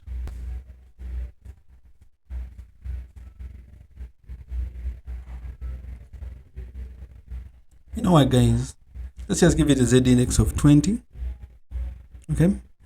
Then what we are gonna do is to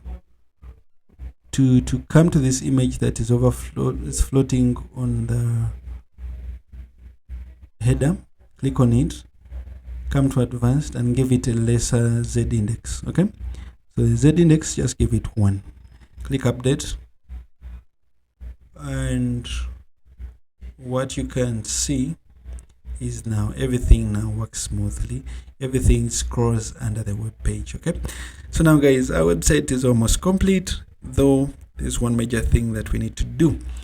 Let's right click on this section and save it as a template, as our header, because remember, you're going to import it to our portfolio, templates, okay. So now that is done, I'm going to close it. Actually, no, it's not done, because we haven't actually handled the mobile responsiveness, because this header is probably looking funny on mobile, okay. So let's fix that by clicking on this responsive icon and editing how the entire website looks on mobile, yeah. So by default now the header looks very, very funny, but what we can do is we can play around with these columns, okay. But first click on this section and remove all these paddings, okay. So when you remove the paddings, this column kind of now becomes so into the corner. So one way to fix that is to click on this column right here, and the first thing that I want to do is to come under layout, make sure the content width is full width, and maybe just give it a percentage, change this to percentage, and just give it a percentage of maybe 70% or 65, okay. Then come to this, you're gonna do something to this column that has the hamburger menu, this one right here, okay.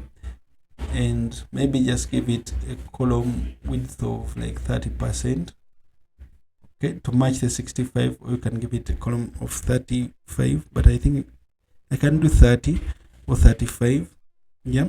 So this is 65 and this is 35, which is totally fine, okay. Then you click on this column right here and just give it like a padding on the left of like 20, yeah, so that this is centered, this has some space to the left, and click on this icon right here for the menu. And what you're gonna do is that we're gonna style the toggle button and change it from this black color to green, okay. And once someone hovers over it, I think it can be white, okay. So when someone clicks on it, you guys can see now this and looking nice.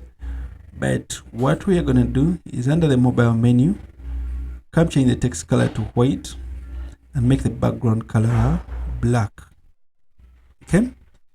And come to content, go to mobile menu, and what you can do, I think, just make it full width, and yep, item alignment can be from the left or to the right, but I think I will keep it center and click update. So whenever someone clicks on this, it appears like this. Okay, so what I'm gonna do is that I do not like these dividers here, even the hover, the way it hovers, I don't like that. So what I can do is that I can go under settings, under the mobile menu, I can turn off the highlight active item. Okay, then I think the text color should be text. I think the white is too bright. Yeah, it's too bright, really, it's too bright. Then item divider, I would say no. Okay, and that's how it's looking, guys. Let's see. I think I'm happy with these settings, though the hover and the focus, this has to be green, guys. Yeah, so once someone hovers over it, it has to be green. Then the text color can be black, I think. Yeah, so I think that's okay. Let's see. I think the typography, when you go to the typography, I think it's okay to be uppercase. Yeah, I was gonna change that, but I think when I look at it, I think it's okay. Then click on this section right here. I feel like it's too attached to the top, and I'll just give it a top margin of like 30. Oh, that's too much. Let's do 20 pixels. Okay, so I think that's looking all right, though I need some space now. I think the border is too near the image, the logo, sorry. So I'll click on the section still, and I'll give it a padding of like 5 or 10 to the bottom. Let's try 5 or 8 pixels. Okay, all right, so it has applied a padding to everywhere, which I don't want, so I rather set it to 0 and link the values, and to the bottom add a 10 pixel padding. Okay, so when I take that away, I think it looks better. The top margin, I think it's too big, so I'd rather make it 10 also. So that's how it's looking, so I think that looks great. So now I can actually export this and click on save as a template and header final. Okay, I think that's all right. So I'll click save, then I'll close this.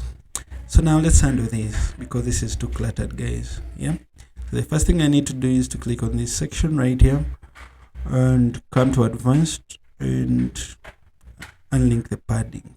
Yeah, so click on this text, and I think you can center it, no problem with that, and you can center this as well. Yeah, and you can center this text as well. Okay, I think that looks fine. Then actually what we can do is that I can click on this column, come to advanced, and make the order to start. Okay, so now on mobile this image is viewed first, while on desktop it remains on the left right here. Okay, that's one nice thing that is going on right here. Alternatively, we can click on this section again. Let's just give it a padding of like 10 pixels from the left and the right. Okay, to make it look more unique, and you know the drill. Okay, so now let's change this width. Let's give it a smaller width of like, I think 10,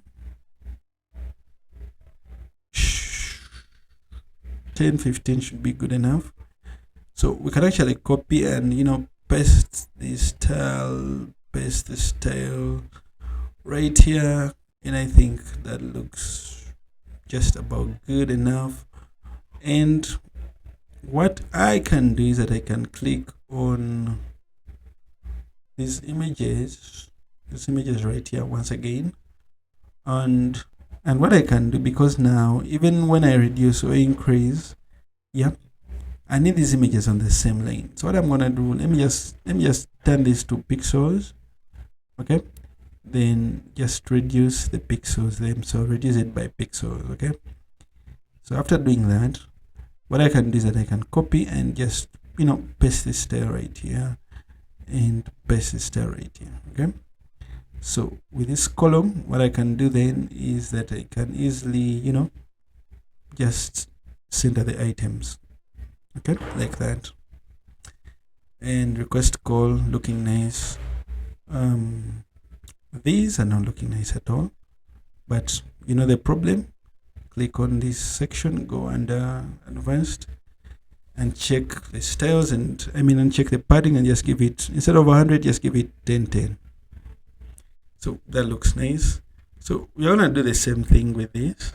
Okay, so what you can do, actually very simple, is that you can copy this, but no, I won't be pasting the style.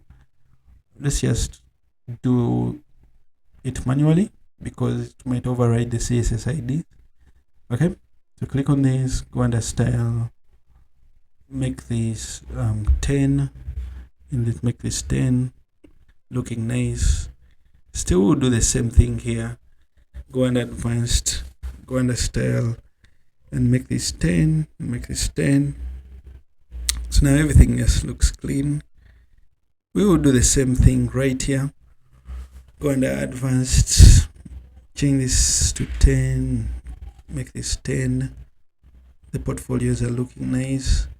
So go under, click on the section, go under style, instead of 100 pixels, make this 10 and make this 10. Looking nice, looking nice, looking nice. Okay, let's do the same for this section right here. Go under advanced, change this, give it 10 pixels, 10 pixels, and that looks nice. Let's do the same thing for the pricing. Go under advanced, change the pixels from 100 to 10 to 10. That looks nice. Testimonials, we just do the same thing. Click on section, go under style, and just make this 10, and also make this 10. And for this, let's click on this section, because I see now there are 3. And for the settings, I think for the slide to scroll, for the column, just make sure, just instead of, we can make them 2, or we can just make them 1. Okay, so someone can just scroll through that. Then for the contact section, we are gonna still do the same thing, guys. Just make it 10 by 10. All right, so that looks just about that for the website. So when you click update, and guys, once you take a look at the final website, this really looks nice. Okay, this really looks nice. Okay, so one last thing before we actually exit out of this is that we had, if you open this up, our page does not have a header right now. Okay, so we're gonna click on edit with Elementor, and let's see what we have right here. So now this Elementor's portfolio has opened now. So what we can do is that we can, to add a header, we can click on this plus icon, click on this folder icon, and go to my templates. And what you can do is that you can import this header final and just import it right here. And once the importation is complete, it automatically adds itself to the header menu on the top, and it will also be sticky. So after adding this, now you see all this pops up. But all to solve that, what we are gonna do is we're gonna click on the settings icon and just make sure this is Elementor canvas. Okay, so once you set it to Elementor canvas, then it's gonna clear everything, so your page will be as though it's not tampered by any of the theme settings. Okay, so now it's clean. Let's check out how it looks on mobile. And looks nice, guys, it looks nice. Let's go back to the desktop mode, And what we can do right now is that we can update it. Okay, then click on this and click on save as a template, and we're gonna save it as portfolio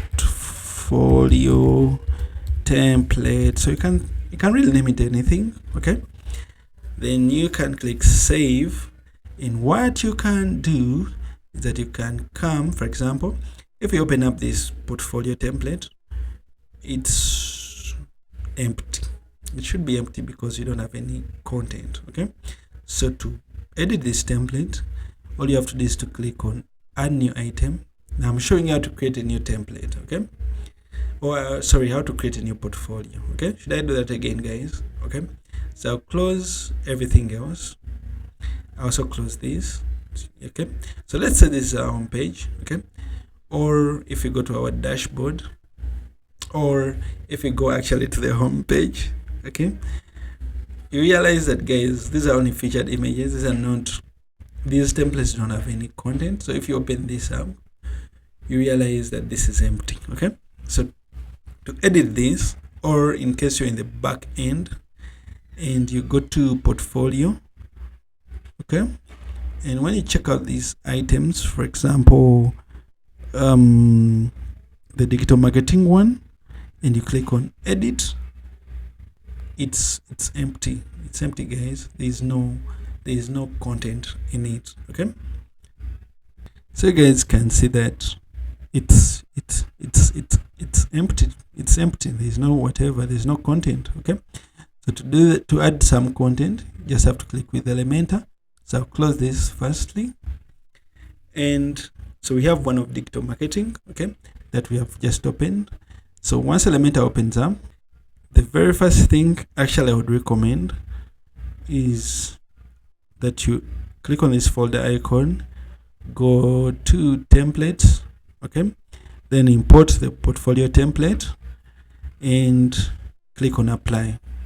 Okay, so once that template is imported, it's gonna display like this. Yeah, then after you're done with this, it's gonna load up again and everything will be gone. Okay, this is the content that would have been on this page would be gone. Okay, so now what you can do with this is that you can start now editing these contents. For example, you can change this to digital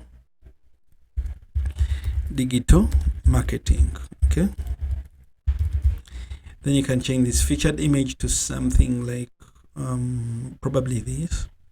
Okay, then you can change all this text. You can change the gallery images. Okay, if you want to replace this with any other image, you can come to add to gallery. Maybe you can add more images, yeah, like this, anything that you want to do. Okay, or you can remove them by basically deleting some of them. Okay, like this. Okay, yeah, then you can change the link where this website is hosted, for example, the live project that you want to link to. Yeah, and you don't have to worry about the mobile responsiveness because it's already mobile. The template was already mobile friendly. Yeah, so that's how easy it is. Okay, so I want to thank you guys for watching this tutorial, and remember to always update your project and save your project.